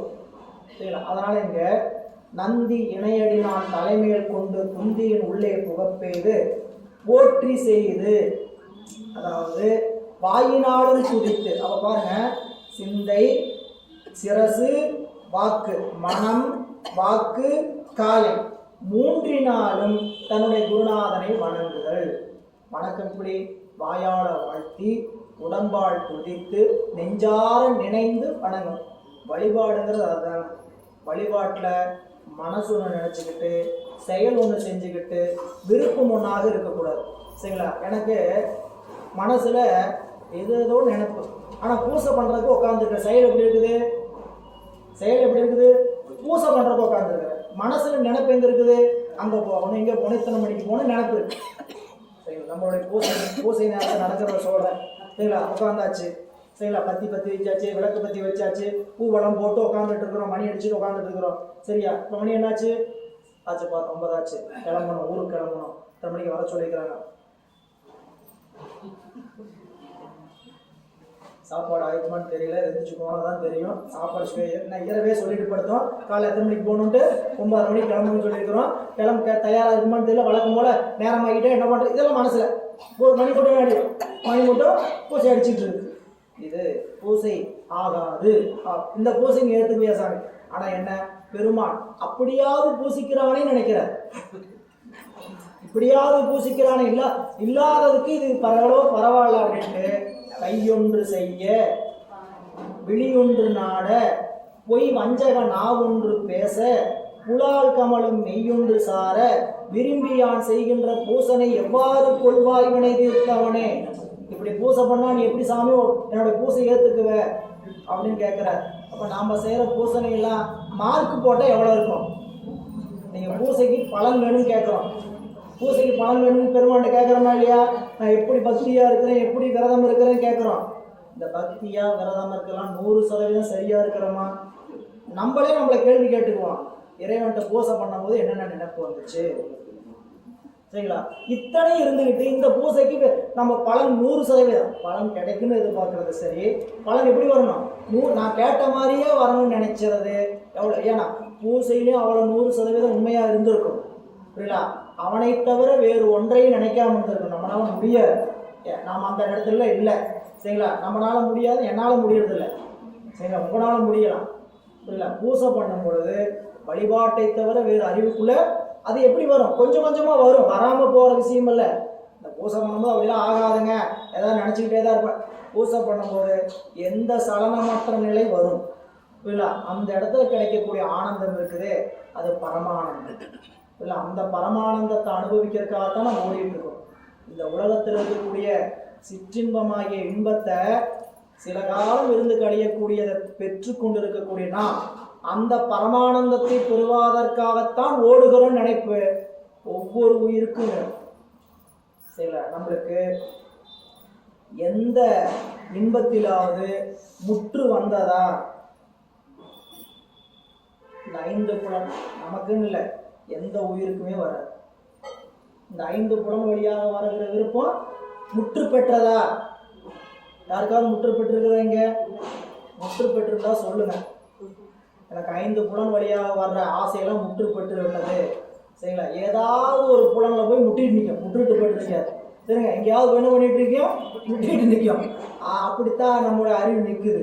சரிங்களா. அப்போ அந்த இன்பம் முற்று பெறாத போதே தெரிய வேண்டாமா? இந்த உலகத்துல அதை விட முற்று பெறாத இன்பம் ஒன்று இருக்குது அப்படின்ட்டு. இந்த இன்பம் முற்று பெறவில்லை என்று தெரியும் போது நிச்சயமாக இதை கடந்து முற்று பெறாத இன்பம் ஒன்று இருக்கு அப்படின்னு அறிவுக்குள்ள நினைச்சிட்டோம்னா அந்த ஆனந்தத்தை தேடி நாம் பயணிக்க தொடங்கிடுவோம். அதை காட்ட வந்தவர்கள் தான் ஞானிகள். சரிங்களா. இந்த உலக இன்பத்தை காட்ட வந்தவங்க அல்ல. அவங்க அதை கடந்து இருக்கக்கூடிய பரமானந்தம், அந்த பரமானந்தம் அதுதான் சொல்றாரு. 3 மனம் வாக்கு காயங்கிறதுக்காக சொல்ல வந்தேன். மனம் வாக்கு காயத்தினால் இறை வழிபாட்டை செய்கின்ற பொழுது அந்த மனம், ஏன்னா நம்மளுக்கு ஏற்கனவே படிச்சதுதான், நம்ம கர்மாவை எப்படி சம்பாதிச்சோம், நம்ம வினை எப்படி சம்பாதிச்சிருக்கிறோம், மனம் வாக்கு காயத்தினாலதான் சம்பாதிச்சிருக்கிறோம். எதனால சம்பாதிச்சோமோ அதனாலேயே தான் செலவு பண்ணணும் இல்லை. கொண்டு வந்தது எப்படி? இப்போ நம்மளுக்கு வினை உருவாகுது. எப்படி வினை உருவாகுது? நாம் செய்கிற வினை நல்வினையாகவும் தீய வினையாகவும் எப்படி உருவாகுகிறது? நாம் செய்கிற செயல், நாம் நினைக்கிற நினைப்பு, நாம் பேசுகிற பேச்சு. ஆமாவா இல்லையா? இதில் எந்த டவுட்டும் இல்லை. 100% நான் பிறரை துன்பப்படுற மாதிரி பேசுறேன்னா எனக்கு தீவினை வந்துடும். நான் பிறர் இன்பப்படுற மாதிரி பேசுறேன்னா நல்வினை வரும். நான் பிறருக்கு தீமை நினைச்சேன்னா தீவினை வந்துடும். பிறருக்கு நன்மை நினைச்சேன்னா நல்வினை. இப்போ மனம் வாக்கு காயம் இந்த 3 நாள தான் நல்லது கெட்டது வருதுன்னு தெரியுதா? சரிங்களா. அப்ப கழிக்க வேண்டிய வழி எப்படி? ஏறின வழியில தானே இறங்கணும். எந்த வழியா ஏறணுமோ அந்த வழியா தானே இறங்கணும். அப்ப அப்படிப்பட்ட மனவாக்கு காயத்தால இறைவனை வழிபாடு செய்ய வேண்டும் வழிகாட்டுவது நம் நூல்கள். எனவே நந்தி இணையடி நான் தலைமையில் கொண்டு குந்தியின் உள்ளே புகப்பெய்து போற்றி. இந்த 2 வரையும் என்ன கேட்டீங்கன்னா, மனதினால் நினைத்து தலையினால் சுமந்து வாயினால் வாழ்த்தி அந்தி மதிப்பொதி அரணை. அந்திமதி சாயங்காலம் வரக்கூடிய நிலாவை தன் தலையில் அணிந்திருக்கக்கூடிய இறைவனை அரணை அவனுடைய திருவடியை நாள்தோறும் சிந்தை செய்து. நான் என்ன பண்ணனேன்? நாள்தோறும் இடைவிடாது ஒவ்வொரு நாளும் சிந்தை செய்து ஆகமம் செப்பல் உற்றேன். இந்த நூலை நான் எப்படி சொல்றேன்னு கேட்டீங்கன்னா, மொழிபெயர்ப்பு செய்த நூல் நினைச்சிடக்கூடாது. திருமந்திரம் வேற ஏதாவது நூலை மொழிபெயர்ப்பு செய்திருக்கிறான்னு நினைக்க வேண்டாம். அந்த நூல் எப்படிப்பட்ட நூல்? தானாக செய்த தமிழ் நூல். ஆகமத்தை தான் நேரடியாக கொடுத்திருக்கிறார் என்று சொல்கிறார் இந்த பாடல். அடுத்தது 74வது பாடல். செப்பும் சதாசிவம் என்னும் இப்பெயர் பெற்று அப்படி நடுவும் அருணந்தி தாழ் பெற்றும் தப்பிலா மண்ணில் தனிக்கூத்து கண்டவன் கோடி யுகம் இருந்தேனே. இந்த நூலை சிவாகமத்தை நந்திய பெருமாட்டும் உபதேசமா பெற்றுட்டார். உபதேசமா பெற்றாச்சு, நேரடியாக வந்து இந்த நூலை நான் சொல்றேன் அப்படின்னு சொல்ல வந்தாரா? இல்லை. ஏன்னா படிப்பறிவு மட்டுமே இறைவனுடைய திருவருள் ஞானத்தை பெறுவதற்கு போதாது. படித்தவங்கெல்லாம் நூல் எழுத முடியாது. இறைவனுடைய திருவருள் பெற்ற ஞானம் வேணும். அப்போ இங்க இவர் என்ன செய்தாரா, சிவாகமத்தை சொல்லுவதற்கு எனக்கு தகுதி இருந்தாலும், நான் அதை கற்றுக்கொண்டு வந்திருந்தாலும், அங்க நந்தியம்பெருமான்ட்டிருந்து அந்த சிவாகமத்தை படிச்சு அவர்கிட்ட கேட்டுட்டு வந்ததுக்கு பிறகு தில்லை அம்பலத்தை அடைந்தேன். தில்லை கூத்த பெருமானை அடைந்து கூத்தனுடைய தரிசனத்தை கண்டு சொல்ற, கூத்தனுடைய தரிசனத்தை பார்த்த பிறகு வந்துதான் நான் இந்த ஒப்பில் 7 கோடி யுகம் இந்த உலகத்துல இருந்தேன். அதுக்கப்புறம் தான் இந்த நூலை நான் செய்தேன். நீங்க சிவபிரகாசம் படிச்சிருப்பீங்க, படிக்கலைனாலும் படிக்கிறப்ப தெரிஞ்சுக்கணும். 11வது பாடல்ல தன்னுடைய நூலினுடைய வழி சொல்லுவார். நூல் எப்படி வந்துச்சு?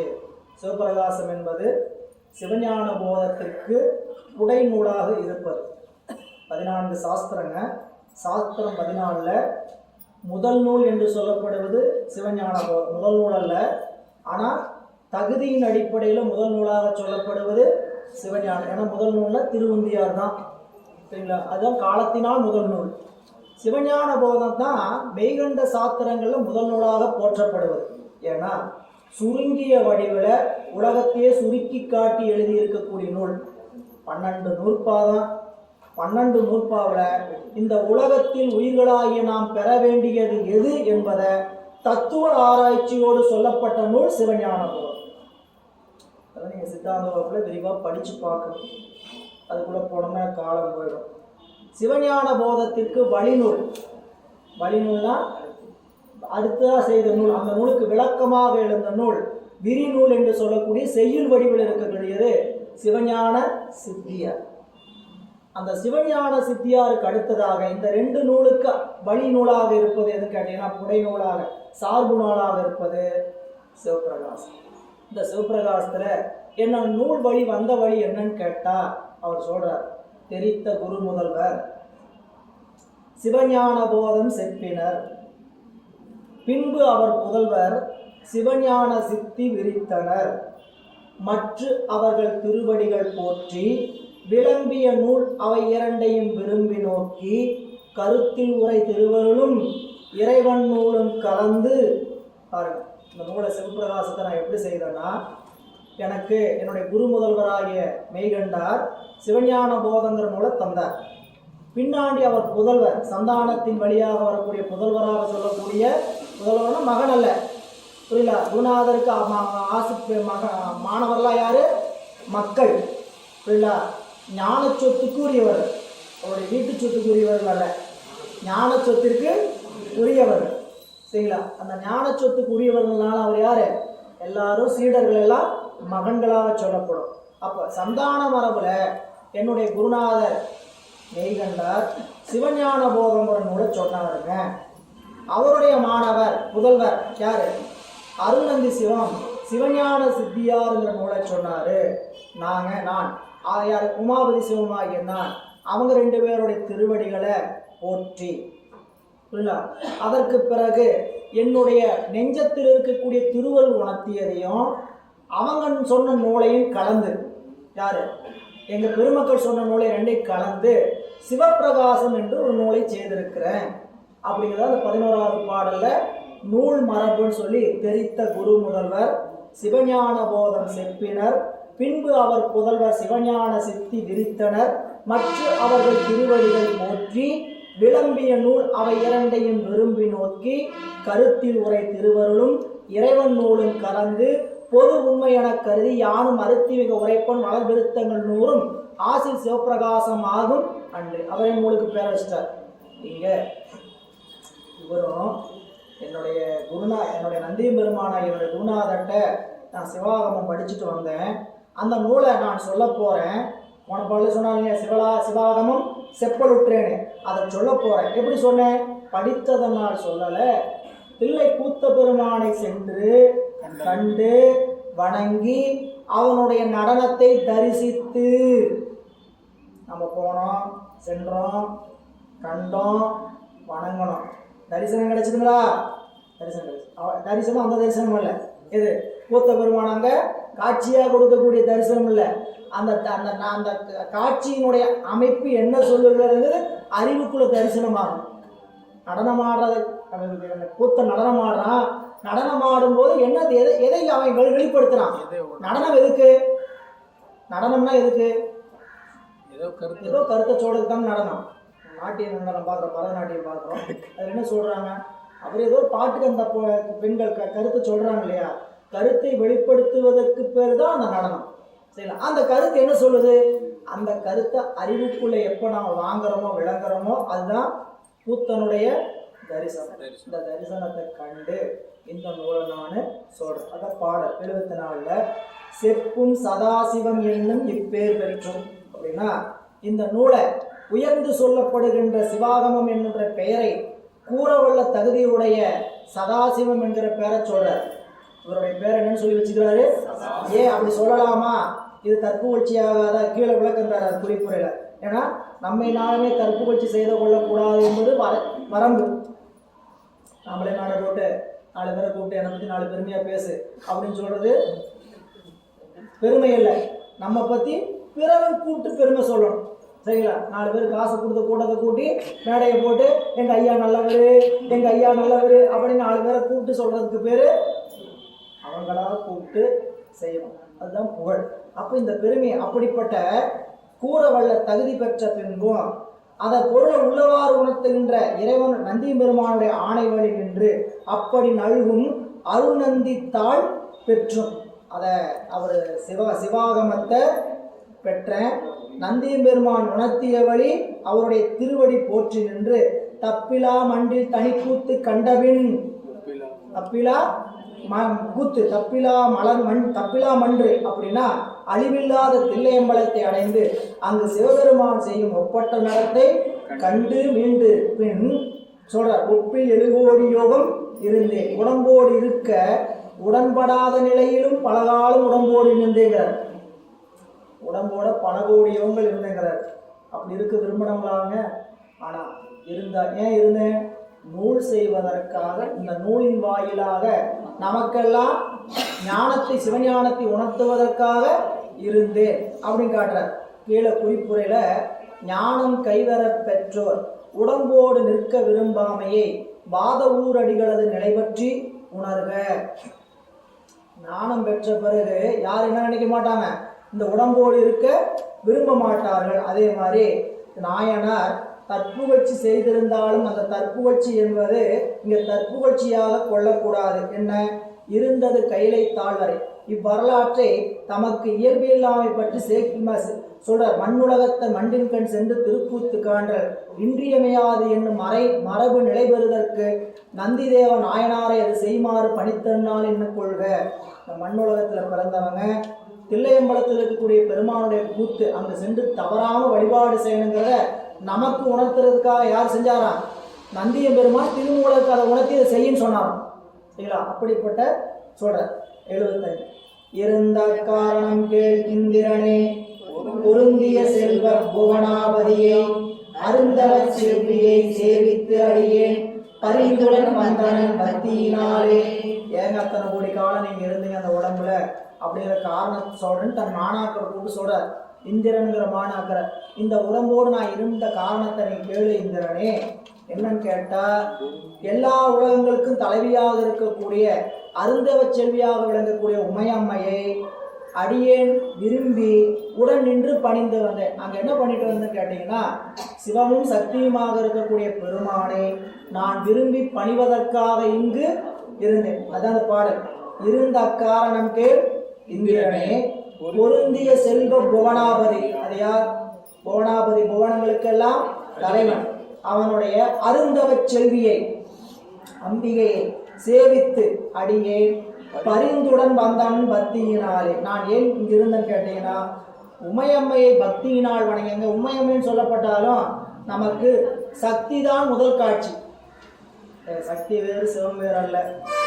பலவாறு விளங்கிக்கணும். செய்யலாம். அதுக்கெல்லாம் சித்தாந்தத்துக்குள்ள 2ஆம் நூற்பாவை படிக்கணும். சிவஞான போகத்தில் 2ஆம் நூற்பா படிக்கணும். சக்தியினுடைய சக்தி வேறு சிவம் வேறு அல்ல. சிவத்தினுடைய தொழில் பேதம்தான் சக்தி. சிவத்தினுடைய தொழில் பேதம். புரியுங்களா? இப்போ தொழில் பேதம்னா அதுக்கு நம்ம அங்கே விளக்கம் படிச்சிருக்கோம். மின்சாரம் சிவம், சக்தி மின்சாரத்தின் வாயிலாக இயங்குகின்ற உபகரண பொருட்கள் வேற வேறையா இருக்கும். மின்சாரத்தின் வாயிலாக சூடு செய்கிற பொருளும் இருக்கும், குளிரூட்டுற பொருள் இருக்கும், காற்று கொடுக்கக்கூடிய பொருள், எல்லா பொருளும் இருக்கும். ஆனா மூலம் என்ன? இல்ல, மின்சாரம் சிவம். அதனுடைய உபகரண பொருள் செயலாக விளங்கக்கூடிய சக்தி மின்மாற்று பொருள்கள். சரிங்களா? இப்போ நீங்க மின்சாரம் வேறு, இந்த மின்சாரத்தின் வாயிலாக இயங்குகின்ற அந்த பொருள் வேறு நினைக்க முடியுமா? அந்த பொருள் மின்சாரம் தான் வந்து எதை இயக்குது? அந்த பொருளை இயக்குது. அந்த இயக்கத்தின் வாயிலாக நமக்கு என்ன கிடைக்குது? அதனுடைய பலன் கிடைக்குது. புரிஞ்சுக்கணும். சிவம் சக்தியின் வாயிலாக இயக்குகிறது. அந்த உலகத்தை இயக்குவது எதற்காக? நமக்கு பயன் விளைவதற்காக. அவ்வளவுதான். அந்த சக்தி 9 சக்தியா நவசக்தியாக இருக்கிறது. சரிங்களா? அதெல்லாம் தான் நீங்கள் நம்ம மார்கழியில் படிக்கிறோம். நவசக்தி பேதம் தான் என்ன படிக்கிறோம்? திருவெம்பாவைன்னு படிக்கிறோம். திருவெம்பாவை பாடிட்டு மார்கழியில் பாடுறது என்ன? 9 வகையான சக்திகளை நமக்கு அருள் செய்ய வேண்டி அழைப்பதாக கூடியிருப்பதும் முதல்ல பாட்டு 9, 10வது பாட்டு வரைக்கும் வரும். அதுக்கப்புறம் 11வது பாட்டிலிருந்து நம்ம என்ன பயனை பெற போகிறோம் அதனால, சரிங்களா, அப்படின்னு காட்டுவார். எனவே நவசக்தி பேதங்களை, அதனை இச்சாசக்தி, கிரியாசக்தி, ஞானசக்தி என்று சொல்லக்கூடிய அந்த சக்திகள் எல்லாம் விரிந்து நமக்கு மனோன்மணி அப்படி சொல்லக்கூடிய அம்மைகளாக விரிந்து வரும், சரிங்களா? அப்படிங்க சொல்றார். இந்திரனே, உடன்பாடின்றியும், இந்த உடம்போடு இருக்கிறதுக்கு எனக்கு உடன்பாடு இல்லை, ஆனாலும் நான் அவ்வாறு நெடுநாள் உடம்போடு இருந்த காரணத்தை சொல்றேன் கேள். என்னன்னு கேட்டா, எல்லா உலகத்துக்கும் தலைவியாக இருக்கக்கூடிய அருந்தவ செல்வியை அடியின் அன்பினால் விரும்பி உடன் நின்று பணிந்து வரும். என்னன்னா, சிவத்தினுடைய தரிசனத்துக்கு முன்னாடி நமக்கு கிடைக்கக்கூடிய தரிசனம் பறை தரிசனம். சிவ தரிசனத்துக்கு முன்னதாக கிடைப்பது பர தரிசனம். இப்போ நீங்கள் நம்ம 30 பாட்டு படித்தோம், உபதேசம் 30 உபதேசம். அதில் தூங்கி கண்டார் சிவயோகம் தம்முள்ளே, தூங்கி கண்டார் சிவபோகம் தம்முள்ளே படித்தோமா?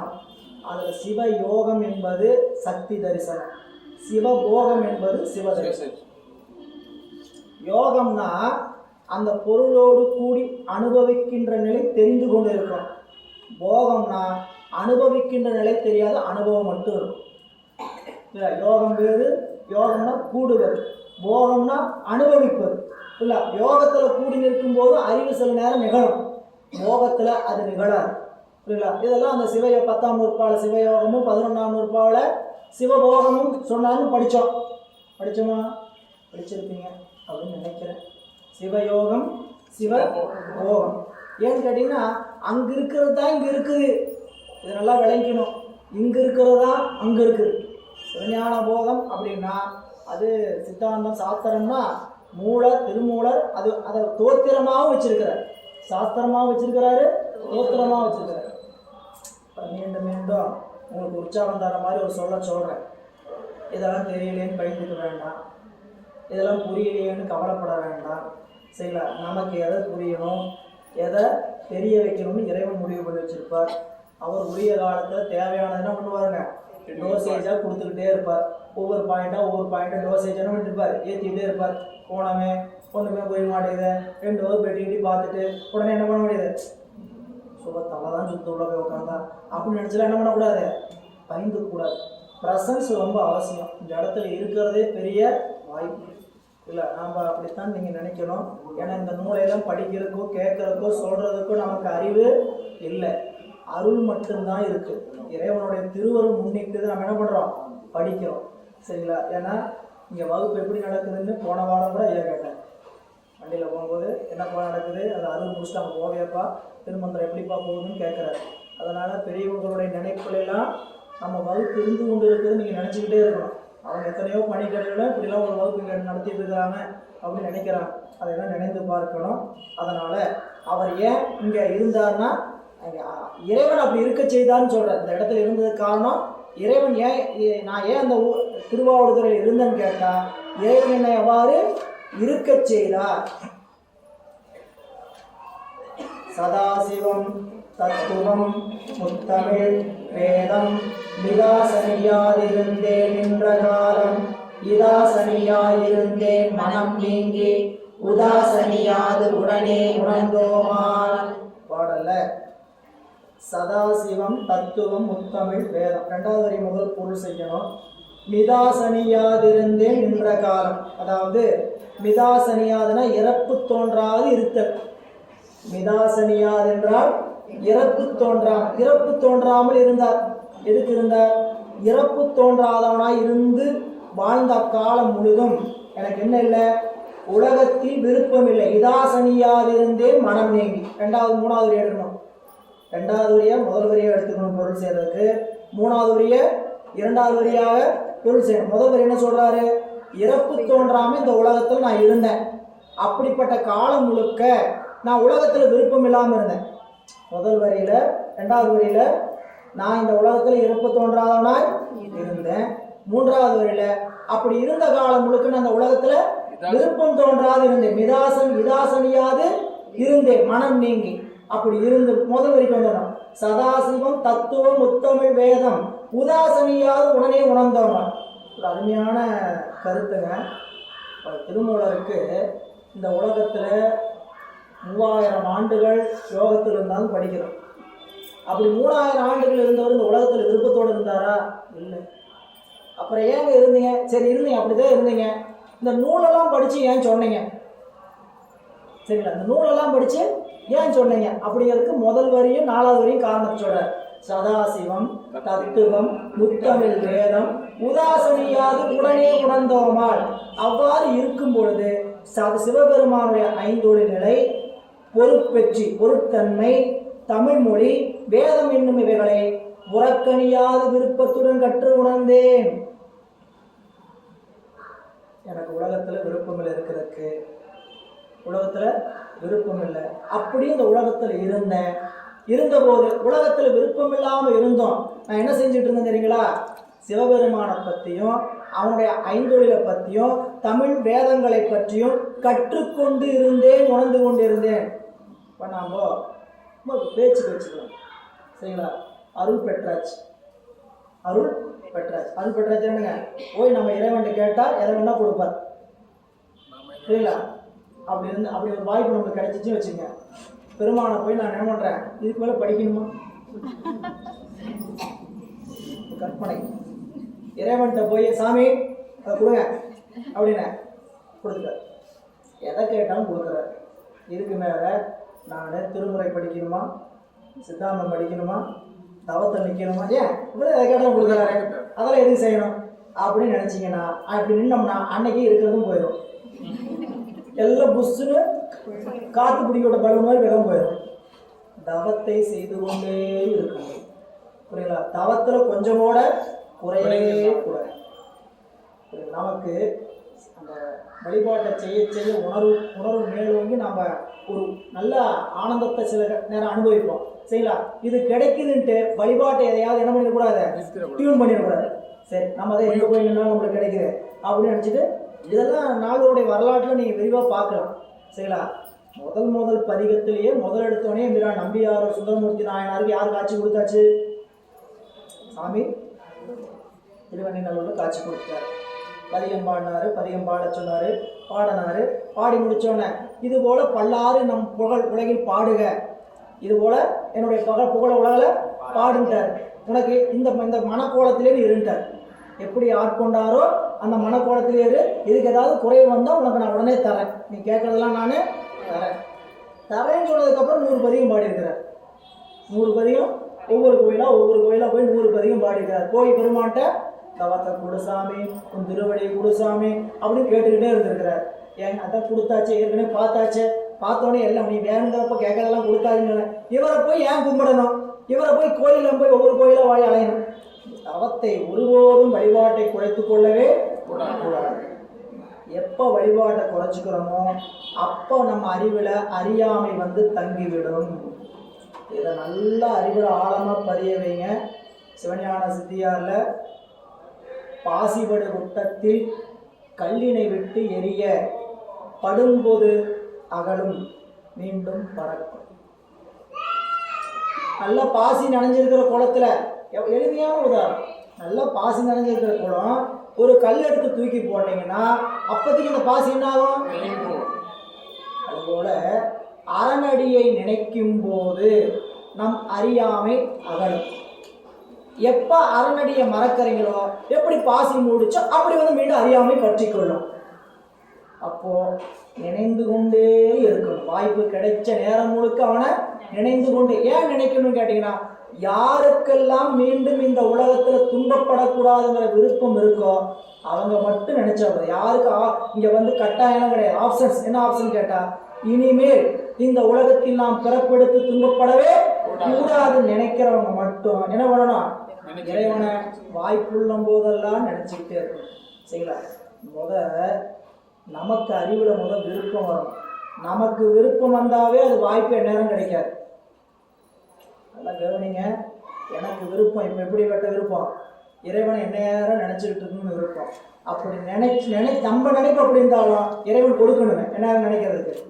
சரிங்களா? சும்மா டைட்டாக வேலையை வச்சுருந்தான்னு வச்சுக்கோங்க, புரியல? ஒன்றும் அங்கிட்டு இங்கிட்டு நகர முடியாது. சிவசிவாவது அதாவது ஒன்றும் நினைக்க முடியாது. என்ன பண்ணலாம்? பேசாமல் வேலையை மட்டும்தான் பாரு. எனக்கு நினைப்பு இருக்குது என்னன்ட்டு அவனை எந்நேரம் நினைக்கணும். ஆனால் இறைவனுடைய திருவுள்ளம் அதுக்கு பற்றணும்.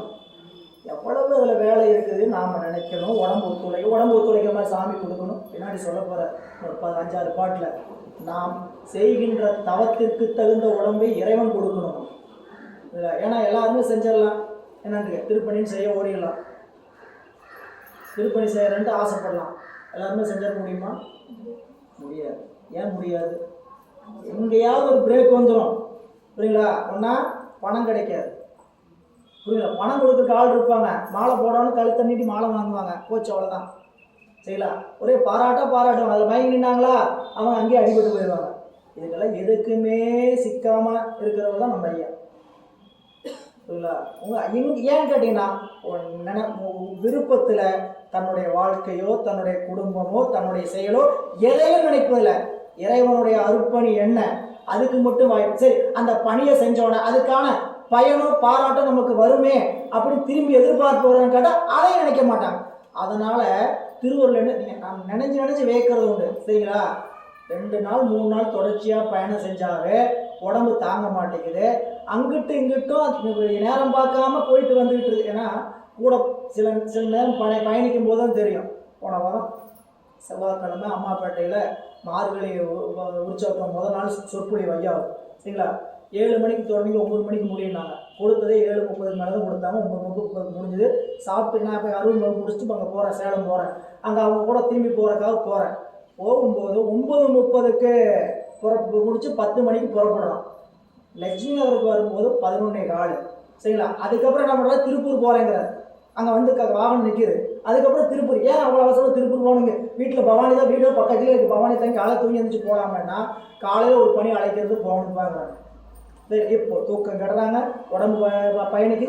இத்தனைக்கும் என் திருவள்ளுவர் என்ன பண்ணுங்க, உபகாரமாக நிற்குது. சரிங்களா? நம்ம செய்யக்கூடாது, நமக்கு அந்த தகுதி இல்லைன்னு என்னங்க, நம்ம அறிவில் சுயநலம் கலந்துருக்குன்னு வச்சுங்க, சாமி அப்போ என்ன பண்ணிடுவார், உடம்பு கெடுத்துருவார். சுயநலம் கலந்துருக்குது, இவர் இதுக்காக தான் ஓடுறாரு அப்படின்னு ஏன் நமக்கு தெரியாது. வெளியில் பார்க்கும்போது பயங்கரமாக பணிக்காக ஓடுறான்னு இப்போ அறிவுக்குள்ள இந்த காரணத்துக்காகத்தான் நம்ம போகிறோம், இந்த காரணத்துக்காக தான் வரண்டு சாமி அங்கே பார்த்துட்டு இருப்பார்ல, இவன் சுயநலம் கடந்து செய்கிறான் அப்படின்னு என்ன பண்ணிடுவார், உடம்ப ஆஃப் பண்ணிடுவார். உடம்பு ஆஃப் பண்ணிடுவார், வாய்ஸ் ஆஃப் பண்ணிடுவார். எதெல்லாம் ஆஃப் பண்ணணுமோ என்னத்தை என்ன பண்ணிடுவார். அப்போ நீங்கள் பணி செய்ய வேண்டுமானால் இறைவனுடைய திருவுள்ளம் இருந்தால்தான் நமக்கு விருப்பம் வரணும். விருப்பத்துக்கு மேலே இறைவனுடைய திருவுள்ளம் உதவி செய்யும். இத்தனையும் செய்யணும்னா யோசிச்சு பாருங்க நம்மளுடைய தவத்தினுடைய வலிமை. அதனால் அன்பு கொண்டு சாமியை வழிபாடு செய்யுங்க. யாருக்காகவும் எதுக்காகவும் வழிபாட்டை என்ன பண்ணாதீங்க, விடாதீங்க. பெருமான் என்னுடைய பெருமான், எனக்கு இந்த வாழ்க்கையை இறைவன் கொடுத்துருக்கிறார். அது துன்பமோ இன்பமோ நல்லா கவனிங்க. துன்பம் அவரால் வந்ததில்லை, இன்பம் அவரால் வந்ததில்லை. நான் போட்ட வேலை, நான் பல பிறப்புகளை போட்டுக்கிற வேலை தான் இப்போ எப்படி வந்துருக்குது, துன்பமாகவும் இன்பமாக வந்திருக்கே தவிர இன்பத்தையும் துன்பத்தையும் ஊட்டுகின்றவன் தான் இறைவன். அவனுக்கு வேலை என்ன, ஊட்டுறது மட்டும்தான். சரிங்களா? இப்போ மருந்து கொடுக்குற டாக்டர் மேலே கோச்சுக்குவீங்களா, மருந்துக்கு கொடுக்குற நர்ஸ் மேலே கோச்சுக்குவீங்களா? நர்ஸு வந்தாங்க, கசப்பு மருந்து கொடுத்தாங்க, ஒரு நாள் இனிப்பு மருந்து கொடுத்தாங்க. இனிப்பு மருந்து கொடுத்தோம் நர்ஸை பார்த்து சிரிக்கிறது, கசப்பு மருந்து கொடுத்தோம் நர்ஸை பார்த்து வெறுக்கிறது வெறுக்குமா? ஏன் உத்தரவு அப்படி. மருந்து சீட்டு எழுதி கொடுத்து எப்படி கொடுத்துருக்கிறாரு, ஐயோ உனக்கு இந்த வியாதி, அதனால் என்ன பண்ணுது, மருந்து எப்படி கொடுப்பாங்க அப்படின்னு சாமி சீட்டு எழுதி கொடுத்துருக்கிறார். கொடுத்தபடி ஊட்டப்படுகிறது. புரியுங்களா? அப்போ இந்த நோய் இல்லாமல் இருக்கிறது தான் பார்க்கணுமே தவிர அதை விட்டு ஏன் இவங்க கொடுக்குறாங்க, இவங்க இப்படியே எனக்கு மட்டும் கொடுக்குறாங்க, பக்கத்து வீட்டில் படுத்துக்கும் நல்லா தான் இருக்கிறாங்க அப்படின்னு சொல்லிட்டு பக்கத்து வீட்டை பார்த்தாலும் என்ன பண்ணிட்டு கூடாது, யோசிச்சுட்டு இருக்கக்கூடாது. நம்மளுடைய வாய்ப்பு என்ன, நமக்கு என்ன சாமி அறிவில். ஏன்னா இது எல்லாமே விளங்கிக்கிட்டீங்கன்னா தான் திருவருளினுடைய மேலே எந்த விதத்திலையும் என்னவாகாது, உறுதி குறையாது. இறைவன் மீது உறுதிப்பாடு குறையாமல் இருக்கணும்னா இந்த அறிவெல்லாம் உங்களுக்கு நிற்கணும். சரி, இங்கே வந்துருங்க. நிதாசனியாதிருந்தேன் நின்ற காலம், இதாசனியாதிருந்தேன் மனம் நீங்கி. அதனால் சதாசிவன்கிறது அப்புறம் அங்கே இறைவன் செய்கின்ற 5 தொழில். இங்கே சதாசிவன் பேர் சொல்லப்பட்டாலும் இறைவன் செய்கின்ற 5 தொழில். தத்துவம், பொருட்பெற்றி, பொருட்தன்மை, முத்தமிழ், வேதம், தமிழ் மொழி, இவற்றையெல்லாம் உதாசனியாது உடனே உணர்ந்தோமால் இவைகளெல்லாம் நான் விருப்பத்தோடு புறக்கணியாது கற்று உணர்ந்தேன் அப்படின்னு சொல்ற. மாலாங்கனே இங்கு யான் வந்த காரணம் நீலாங்க நீரியன் நேரிழையாளோடு மூலாங்கமாக மொழிந்த திருக்கூத்தின் சீலாங்க வேதத்தை செய்ய வந்தேன். ஏன் இங்க வந்த, இந்த பூமிக்கு ஏன் வந்தேன் கேளுமா. அடுத்த மாநாட்டில் கூப்பிட்டு சொல்றார், மாலாங்கனே இந்த உலகத்துக்கு நான் ஏன் வந்தேன் தெரியுமா? இறைவன் அம்பிகையோடு இருந்து நமக்கு சொன்ன ஆகமத்தை இந்த உலகத்திற்கு சொல்வதற்காக வந்தேன். மாலாங்கனே திருக்கையிலை விட்டு தமிழ்நாட்டுக்கு நான் வந்த காரணம் கேள். சிவபெருமான் முக்கண் நீல நிறமான திருமேனியும் நல்ல அழகிய அணிகளும் உடைய உமையம்மைக்கு முதல் நூலாக சொல்லிய ஆனந்த கோத்தினது இயல்பை விளக்கும் சிவாகமத்தின் பொருளை சொல்லுவதற்காகவே இறைவன் முதல்ல ஆகமத்தை யாருக்கு சொன்னார்னு படித்தோம்? நந்தி பெருமானுக்கு சொன்னார்னு படித்தோம். இங்க இந்த பாடல அம்பிகைக்கு சொன்னார்னு சொல்ற.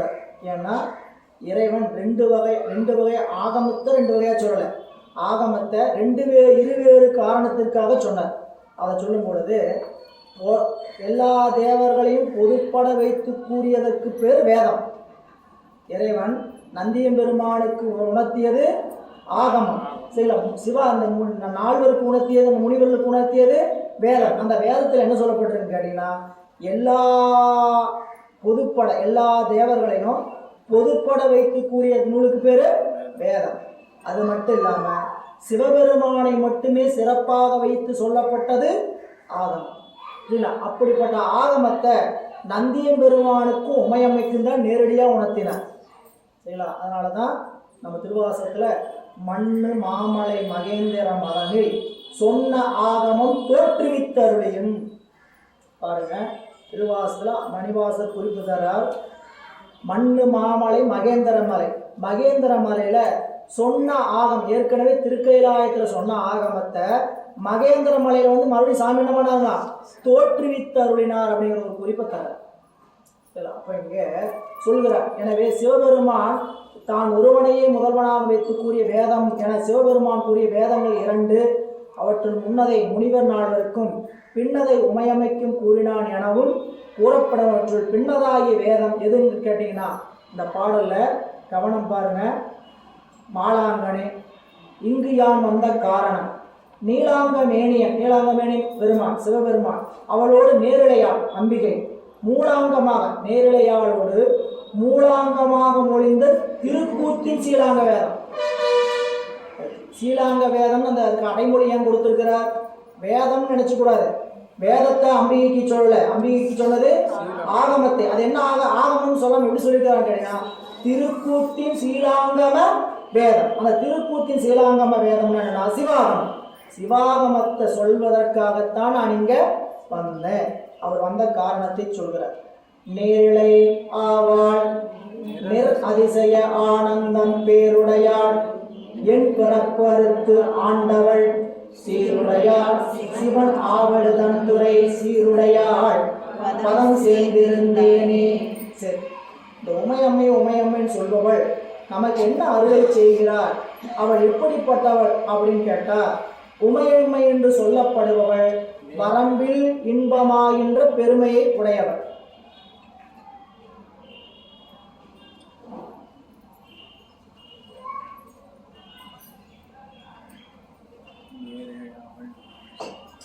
நேரிழை ஆவாள் நிர் அதிசய ஆனந்த பேருடையாள்.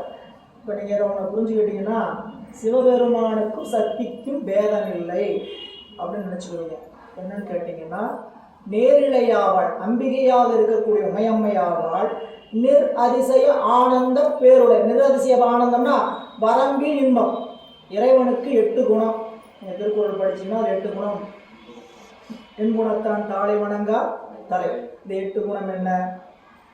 பேரருள் உடைமை, இயற்கை உணர்வினன், வரம்பில் இன்பம் உடைமை, இப்படியே சொல்லப்படும். நமக்கு இன்பம் எப்படிப்பட்ட இன்பம்? வரம்புடைய இன்பம். நம்முடைய இன்பம் எப்படிப்பட்ட இன்பம்? வரம்புக்குரிய இன்பம். இறைவன் கொடுக்கக்கூடிய இன்பம் வரம்பில் இன்பம். இல்லை, அப்போ இங்கே அம்பிகையை சொல்லும் போது என்னன்னு சொல்லிட்டாருன்னு கேட்டீங்கன்னா, வரம்பில் இன்பமுடையவள் அப்ப அவ வேறு அவன் வேறு. அதான் சொல்ற, உமையம்மை என்று சொல்லப்படுகின்ற நேரிழையாவாள் நிரதிசய ஆனந்த பேருடையாள், சொல்லப்படும் வரம்பின்பமாகின்ற பெருமையை உடையவள்.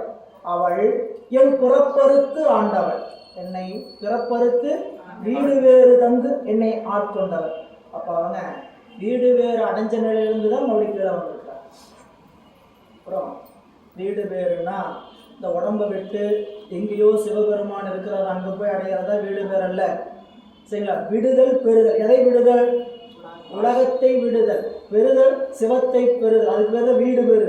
வீடு அப்படின்னா விடுதல். விடுதல் வீடு, பெறுதல் பேடு, கெடுதல் கேடு, சுடுதல் சூடு. அதான் சொல்ல படிச்சீங்கன்னா எப்படி இருக்கும்? விடுதல் வீடு, பெறுதல் பேரு, கெடுதல் கேடு, சுடுதல் சூடு. இல்ல அப்போ வீடு பேருனா என்னன்னா விடுதல். எதை விடணும்? உலகத்தை விடணும். ஆசை விட்டு என்ன பண்றது? உலகத்தை விடணும். சரிங்களா? ஆசை விட்டுட்டு இங்கிருந்து விட்டு என்ன பண்றது? அதெல்லாம் நம்ம வேலை. சரிங்களா? விடுதல்னா உலகத்தின் மீது இருக்கக்கூடிய பற்றுகளை பெறுதல். அவனை பெறும். சிவத்தை பெறணும். இது எங்கிருந்து பெறலாம்? இது ஏதாவது தனியாக எங்கேயாவது ஒரு இடத்துல தான் பெற முடியுமா? இந்த கடையில் போனால் தான் இது கிடைக்குங்கிற மாதிரி அப்படி ஏதாவது இடம் இருக்கான்னு கேட்டா, அவனுடைய வியாபகம், அவனுடைய அருள் எப்படி இருக்கு இந்த உலகத்துல? எங்கேயாவது ஒரு இடத்துல குறிப்பிட்ட இடத்துல இருக்கா, இல்லை எல்லா இடத்துலையும் நிறைந்திருக்கா? இறைவனுடைய அருள் எங்கும் நிறைந்திருக்கிறது. சரிங்களா? காற்றாய் கனலாய் அப்படிங்கிறது அவனுடைய தடத்த வடிவம். சரிங்களா? அது அவனுடைய சொரூபம்ங்கிறது கேட்டீங்கன்னா எங்கும் நிறைந்து இருக்கிறது அவனுடைய சொரூப வடிவம். சரிங்களா? இப்போ நீங்க கோயிலில் போய் சிவலிங்க திருமணி, சிவபெருமான திருமணியை பார்த்து கும்பிடுறோம். சரிங்களா? அங்கதான் அவர் இருக்கிறாரா? அந்த கோயிலுக்குள்ள எங்கேயும் இருக்கிறார். இந்த கோயிலுக்குள்ள மட்டும்தான் இருக்கிறாரா? எந்த உலகத்துல வேணா எங்க வேணா இருக்கிறார். நீங்க இப்ப இங்க அமர்ந்து இருக்கக்கூடிய இடத்துல சிவத்தினுடைய இருப்பு இருக்கு. அதை நம்மளால வாங்க முடியல, கிரகிக்க முடியல, உணர முடியல. புரியல? அதை கிரகிக்கிறதுக்கான இடம் கேட்டீங்கன்னா அந்த கருவறை. ஏன்? எங்கெங்கோ இருக்கக்கூடிய இறையொருள் இருப்ப தன்னிடத்தில் ஈர்த்து கொடுக்கக்கூடிய ஆற்றலை உடையது அந்த திருமணி. எப்படி அப்படி ஈர்த்து கொடுக்குது? அந்த சிவலிங்க திருமேனினுடைய அமைப்பு, அந்த சிவலிங்க திருமேனின் நிறுவப்படுகின்ற முறை, நிறுவும் போது தந்திரம் எந்திரங்கள்லாம் வச்சு மந்திரத்தின் வாயிலாக அங்கே என்ன பண்ணப்படுகிறது? இறைவனுடைய திருமேனியில விளங்கி தோன்றுமாறு செய்யப்படுகிறது. சரிங்களா? இப்போ காற்றுல எங்கேயும் உணர்வு கலந்துருக்கு. இப்போ நம்ம பேசுகிற பேச்சு இந்த இடத்த விட்டு வேற இடத்துக்கு அலைபேசி வழியாக செயற்கைக்கோள் வழியாக போகுது. அப்போ அது எப்படி போகுது? காற்றின் வழியாக தான் பயணிக்குது. காற்றின் வழியாக பயணிக்க நம்மளால கிரகிக்க முடியுமா? முடியாது. எப்படி கிரகிக்கிறதுக்கு ஏற்பாடு பண்ணியிருக்கிறவன்? ஒரு செயற்கைக்கோள் அமைத்து அந்த செயற்கைக்கோளினுடைய வாங்குற அளவுக்கு நம்மகிட்ட ஒரு உறுப்பை கொடுத்து நாம வாங்கி அதை பயன்படுத்துகிற மாதிரி கொடுத்துருக்குறாங்க இல்லையா? அதுபோல எங்கும் நிறைந்திருக்கக்கூடிய இறைவனுடைய அருளை கிரகித்து வாங்கி கொடுக்கக்கூடிய இடம்தான் ஆலயங்கள். இல்ல அங்க போய் தான் நம்ம வாங்கணும். ஏன் கோயிலுக்கு போனால் சாமி இருக்கா? அடுத்த கேள்வி. கோயிலுக்கு போய் கும்பிட்டா சாமி கும்பிடுவோம் வளம் தருவாரா? எங்க வேணா வாங்குறதுக்கு உறுப்பு நம்ம இருக்குதா? அதுக்கான பொருள் நம்ம இருக்கா? இல்லை. சரிங்களா? அதுக்கான பொருள் அமைத்து கொடுத்துருக்காங்க. விவேகானந்தரை பார்த்து ஒரு குழந்தை கேட்குது. சரிங்களா? சாமியை கோயிலில் போய் தான் கும்பிடணுமா? அப்படிதான் எங்கேயும் இருக்கிறாரு, எதில் இருக்கிறாரு, ஏன் கோயிலில் போய் தான் கும்பிடணுமா அப்படின்னாரு. தண்ணி குடிக்க கொண்டாருன்னாரு. சரி, அந்த கூட விவேகானந்தர் கேட்கறது நம்ம வேற போய் தண்ணி கொண்டு வச்சான். நான் என்ன கேட்டேன்? தண்ணி தானே கேட்டேன். எதுக்கு சொம்பு போய் வந்தார்? சொம்பு இல்லாமல் எப்படி தண்ணி வரும் அப்படின்னா, அதுபோல் கோயிலில் போய் பெறாமல் எப்படி அருளை பெற முடியும்? இறைவன் இருக்கக்கூடிய இடத்துக்கு போய் தான் அந்த எங்கும் இருப்பவரை நம்ம என்ன பண்ணோம்? நம்ம பயன்பாட்டுக்கு வேணா நம்ம என்ன பண்ணோம்? ஒரு பொருளின் வழியாத்தான் நம்ம பெறணும்.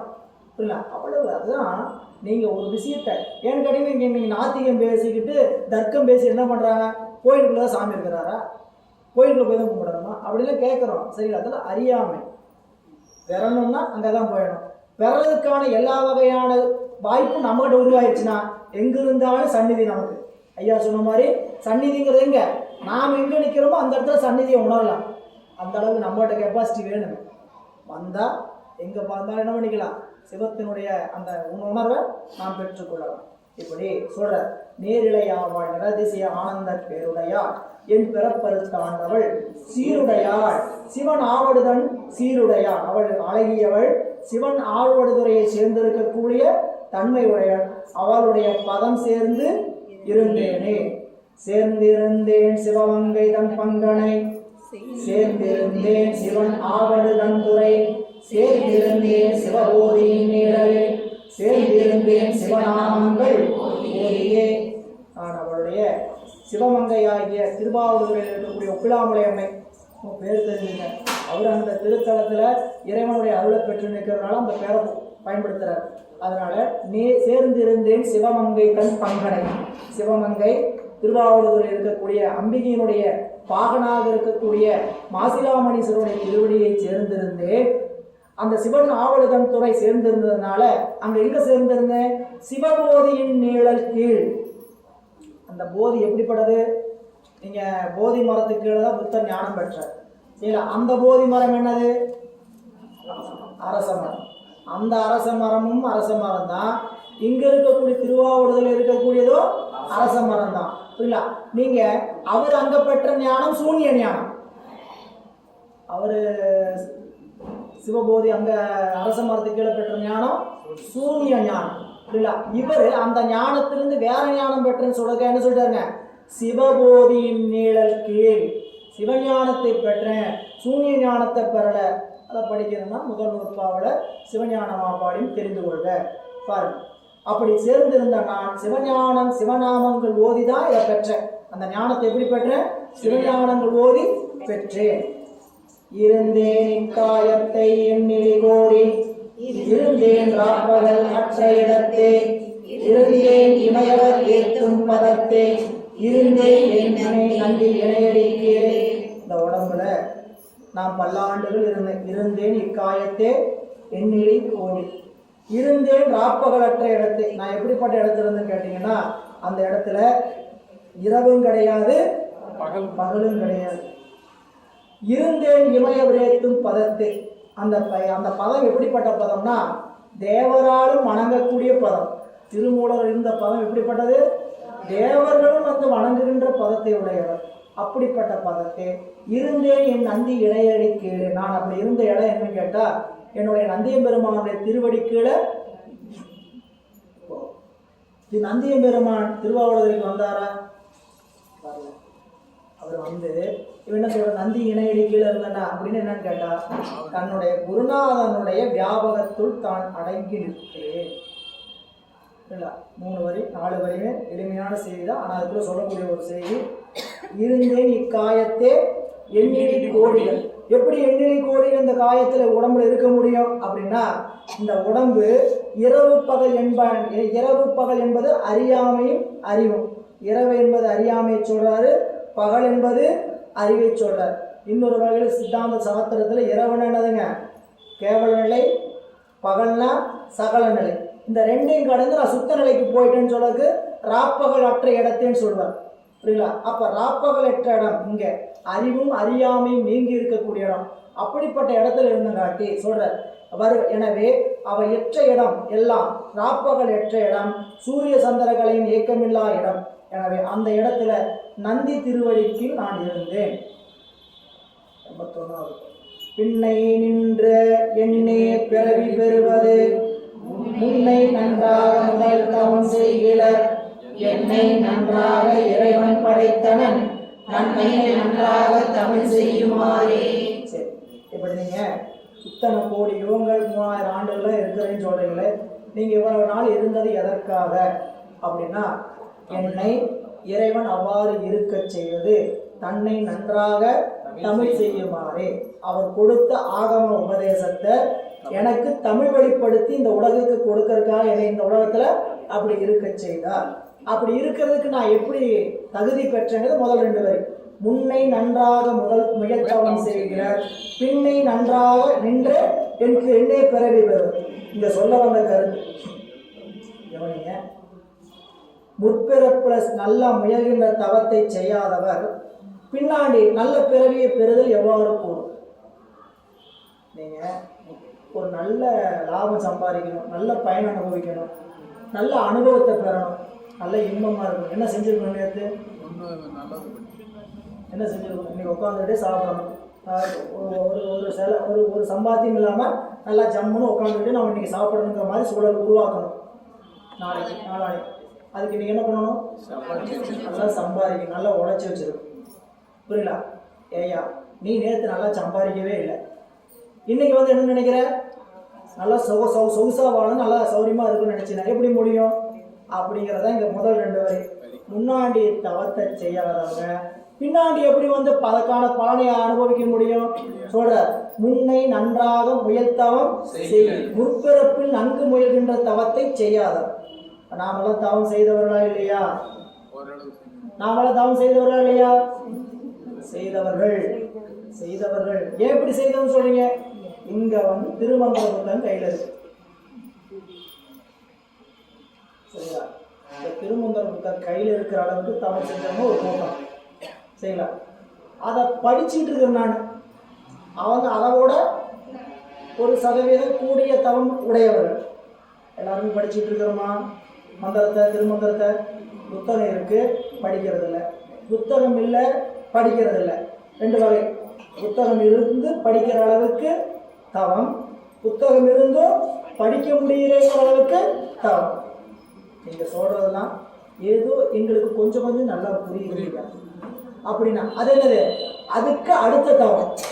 இந்த தவம் எப்படிப்பட்ட தவம்? அதுக்கு மேலான தவம். இப்படி தவம் கூடிக்கொண்டே இருக்குது. இப்போ இங்க சொல்ற அளவுக்கு உட்கார வச்சிருக்கிறாரு, அது அதோட கொஞ்சம் கூட தவம். இது எதுவுமே தவம் இல்லாமல் வரவில்லை.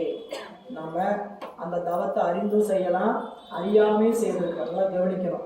எனக்கு தெரிஞ்சு இந்த பிறப்புல நான் எந்த தவமும் செய்யலையே, போன பிறப்புல எங்கேயாவது செய்திருக்கலாம். இப்படி ஏதாவது ஒரு சிவஞானியினுடைய உண்ட பிச்சை உணவை, அவர் எச்சிலை நான் என்ன பண்ணிருக்கோம் தெரியாம ஒரு நாயா இருந்து சாப்பிட்டுருக்கோம், புரியுங்களா? எங்கேயாவது புல்லா இருந்து ஒரு சிவஞானியினுடைய காலில் மிதிபட்டிருக்கோம். இந்த தவம் எப்படி கூடுன்னு நினைச்சிங்க. நாம் உட்காந்து தவம்னா கண்ணை மூடி உட்காந்துக்கிட்டு மூச்சையெல்லாம் பிடிச்சிட்டு செய்கிற தவம் தான் தவம் நினைச்சக்கூடாது, சரிங்களா? தவம் என்பது நம் அறியாமல் அபுத்தி பூர்வமாகவும் செய்வோம், தவம் என்பதை புத்தி பூர்வமாகவும் செய்வோம், சரிங்களா? நேற்று வரைக்கும் அந்த தவத்தை புத்தி பூர்வமாக செய்யலை, அபுத்தி பூர்வமாகவே செஞ்சுட்டு வந்துட்டேன். இன்னைக்கு நூல் செய்யுது தவம் செய்யன்று. அப்போ என்ன பண்ணணும்? புத்தி பூர்வமாக செய்வதற்கு முயல வேண்டும். நேர்த்த தவம் தான் இன்னைக்கு வருதுன்னு தெரிஞ்சுக்கிட்டா இன்னைக்கு யாராவது தவம் செய்யாமல் இருப்போமா? வள்ளுவர் கல்வியை பற்றி சொல்லுவார். கல்வியில் ஒரு அதிகாரம் வச்சிருக்கிறார்ல, எல்லாருக்கும் தெரிஞ்ச போதுதான். கற்க, கசடர, கற்பவை, கற்றவை, நிற்க, அதற்கு தகுந்த போல யாருக்காவது தெரியாமல் இருக்குமா? எல்லாருக்கும் அந்த அதிகாரத்தில் கல்வியினுடைய சிறப்பெல்லாம் சொல்லிட்டே வருவார். அந்த கல்விங்கிறது எப்படிப்பட்ட தெரியுமா, எப்படிப்பட்ட தெரியுமான்னு 6 குறள் சொல்லிட்டு வருவார். 7 குறள். 7 குறள் தாண்டினோன்னையும் படிக்கணுங்கிறாங்க. படிக்கணுமா அப்படின்னு யாராவது கேள்வி கேட்டீங்கன்னா அதுக்கு ஒரு பதில் சொல்றார். யாதானும் நாடாமல் ஊராமல் எண்ணொருவன் சாந்துணையும் கல்லாதவாறு. எந்த ஊரா இருந்தாலும் எந்த இடமா இருந்தாலும் கற்றவர்களுக்கு சிறப்பு உண்டு அப்படின்னு சொல்லியிருக்கும் போது இன்னும் சாகர வரையும் படிக்கணும்னு ஏன் நினைப்பு வரல? அந்த சொல்லக்கூடிய கருத்து யாதானும் நாடாமா, யாதானும் ஊராமா. எந்த ஊருக்கு போனாலும் எந்த ஊராக இருந்தாலும் நமக்கு நம்ம ஊர், எந்த நாட்டுக்கு போனாலும் நம் நாடு. யாருக்கு? கற்றவர்களுக்கு சென்ற இடமெல்லாம். படிச்சுட்டு போனீங்களா, அந்த ஊருக்கு போனீங்களா, படித்ததுனால உங்களுக்கு அப்படி தெரிஞ்சுக்கிட்டோம். சாந்துணையும் கல்லாதவாறு. ஏன் புரியல? படிச்சாச்சு, படிச்சு முடிச்சிட்டீங்களா? படிச்சாச்சு. எவ்வளோ படிச்சிருக்கீங்க? போட்டுக்க வேண்டியதா பின்னாடி BA, MA, BEd, MEd ஏதாவது ஒரு இடத்த போட்டு புள்ளி வச்சோமா? நல்லா கவனிங்க. படிப்பை எங்கேயாவது புள்ளி வச்சு முடிச்சிருக்கிறாங்களா? டிகிரி எழுதும்போது சொல்கிறேன். டிகிரி எழுதும்போது நீங்கள் நம்மளோட விசிட்டிங் கார்டில் நம்ம போர்டில் போடுறோம். எப்படி போடுவோம்? BA புள்ளி அடுத்தது கம். சரி, BA படிச்சுட்டு BEd படிச்சிங்க, அதுக்கப்புறம் புள்ளி கம். அடுத்து MAக்கு வந்தீங்க, MA படிச்சுட்டு மறுபடியும் என்ன வச்சுட்டு எங்கேயாவது புள்ளி வச்சுருக்குதா? எங்கேயும் வைக்கக்கூடாது. ஏன்னா கல்வி என்பது முற்று பெறாது, சரிங்களா? அப்படித்தான் இந்த கல்வியினுடைய தன்மை. அதனால மணிவாசக பெருமான் கல்வி என்னும் பல்கடல் பிழைத்தும் இல்லை கற்பனவும் இனி அமைண்டார். அவங்க என்ன சொல்றாங்க? கற்றது இனிமேல் போதுன்ட்டார். ஏன்? சிவபெருமானை பற்றி கற்றுக்கிட்டா போதும், அங்கே போயிட்டாங்க. உலக கல்விங்கிறதுக்கு தேவையில்லை அப்படின்னா. எனவே கல்வி என்பதை நாம் படிக்கிறதுன்னா இந்த பாடத்தை இவ்வளோதான் படிக்கணும், இவ்வளோதான் படிக்கணும் இல்லை. நம்மளுக்கு வாய்ப்பு எந்த வரைக்கும் இறைவன் கொண்டு போகிறோம் அது வரை செய்துட்டு இருக்கணும். அந்த தவம் என்பதை நல்லா நீங்கள் இன்னைக்கு நல்லதை அனுபவிக்கிறதுக்கு காரணம் நேற்று புரியுதா? நாளைக்கு இதை விட நல்லதா அனுபவிக்கணும்னு நினைச்சிட்டீங்கன்னா என்ன பண்ணிடணும்? இன்னைக்கு அதை விட தவத்தை கூட செய்யணும், உரைப்பா செய்யணும். புரியுதா? அதனாலதான் நீண்டி வான்மாக்களுக்கு முச்சை தவத்தால் ஞானம் நிகழும் என்றது சூத்திரம். சரி, இங்க வந்துருங்க. முன்னை நன்றாக முதல் முயற்தவம் செய்கிற, முன்னாடி நல்லா இருக்கணுங்கிறதுக்காக தவம் செய்கிற, பின்னை நின்ற என்ன பிறவி பெறுவது? அப்புறம் பின்னாடி போய் எப்படிப்பா பிறவி நீ அறுப்ப, நல்ல பிறவி எப்படி பிறக்கக்கூடும் அப்படின்னா என்ன இறைவன் என்ன செய்தான்னு கேட்டீங்கன்னா, நன்றாக இறைவன் படைத்தன. எதற்கு? தன்னை நன்றாக தமிழ் மொழியாக பாடும் வண்ணம் அதனால் இந்த நூலை செய்யும். இந்த நூலை ஏன் செய்யறேன்னு கேட்டீங்கன்னா, பின்னாடி பிறவி நல்லதா இருக்கணும், பிறவி அறுக்கணுங்கிறத நாம் எல்லாம் தெரிஞ்சுக்கணுக்கிறதுக்காக இந்த நூலை நான் செய்திருக்கிறேன். இவர் மூலன் உடம்பில் புகுவதற்கு முன் இருந்த நிலையை முற்பிறப்பாகவும் அதற்கு பின் இருந்த நிலையை பிற்பற்பாகவும் வைத்து பாடியிருக்கிறார். சரிங்களா? இவர் சுந்தரநாதராக இருந்தது எப்படி இருந்தாருங்க?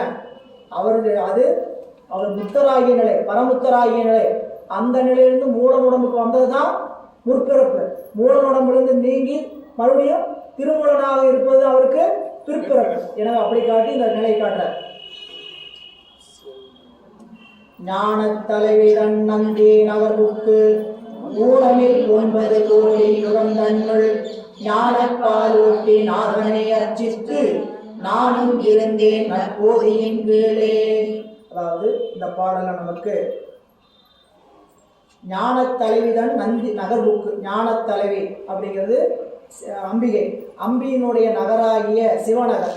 அந்த சிவநகரத்தில் புகுந்து ஊனமில் 9 கோடி யுகம் தன்னுள், ஊனம் ஒன்றில்லாத 9 முடிவுகள் கூடிய சந்திப்பு. இந்த 9 யுகம்னா என்னன்னு கேட்டீங்கன்னா, நம்ம உடம்புல 9 சந்திப்பு இருக்கு, ஜங்ஷன். 9 அது 9 வாசல். இங்க சொன்னது 9 சந்திப்புன்னு சொன்னது அதல்ல, 7 ஆதாரம். 7 ஆதாரம். 6 ஆதாரம் தானே, 7வது ஆதாரம் சொல்றீங்க. 6வது ஆதாரத்தை தாண்டி 7வது ஆதாரம்.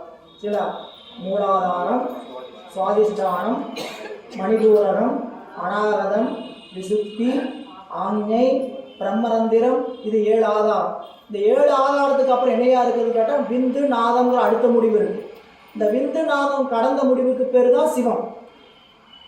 அந்த 9 ஆதாரங்களை கடந்து நான் இந்த யுகத்தில் இருந்தேங்கிற அதான் சொல்ற பாடலை சொல்லும் பொழுது, ஞான தலைவி தன் நந்தி நகர்ப்புக்கு, ஞான தலைவி உமையம்மை, உமையம்மையனோடு இருக்கக்கூடிய இறைவன் அவனுடைய சிவநகர், அதான் என்னதுங்க நந்தி நகர், சிவநகர் புகுந்து ஊனமில் 9 கோடி யுகம் தனி, அதாவது 9 முடிவுடன் கூடிய சந்திப்பில் என்ன பண்ண, இறைவனை நான் போய் வழிபாடு செய்து கொண்டிருந்தேன். எப்படிப்பட்ட வழிபாடு சொல்ற, ஞானப்பாலாட்டி நாதனை அர்ச்சித்து. அவர் எப்படிப்பட்ட அர்ச்சனை செய்து கொண்டிருந்தாங்களா, ஞானமாகிய தோத்திரம். நாம் இப்போ தோத்திரம்னா வாயால பாடுறோம், அந்த தோத்திரம் இல்லை, அறிவுக்கு அறிவாக இருந்து இறைவனை தோத்தரித்து அபிடேகம் செய்து இறைவனை பூசித்து நான் நற்போதியின் கீழே நானும் இருந்தேன், நான் நல்ல அறிவுமயமான சிவனடியின் கீழே இருந்தேனே அப்படிங்கிறத சொல்கிறார் என்ற சிந்தனையோடு இன்றைய சிந்தனையை நாம் இந்த அளவில் நிறைவு செய்கின்றோம். திருச்சிற்றம்பலம். என்றும் இன்பம் பெருகும் இயல்பினால் ஒன்று காதலித்து உள்ளமும் கொண்டிட மண்புலாரடியானவர் மாண்புகள் இன்றதெங்கும் நிலவி உலகெல்லாம் வான்முகில் வளாதிலேய மதிவரம் சுரைக்க மன்னன் முறை அரசு செய்க குறைவிலாத உயிர்கள் வாழ்க நான்மறை அறங்கள் ஓங்க கர்த்தவம் வேள்வி மல்க மேன்மைகொள் செய்த நீதி விளங்குக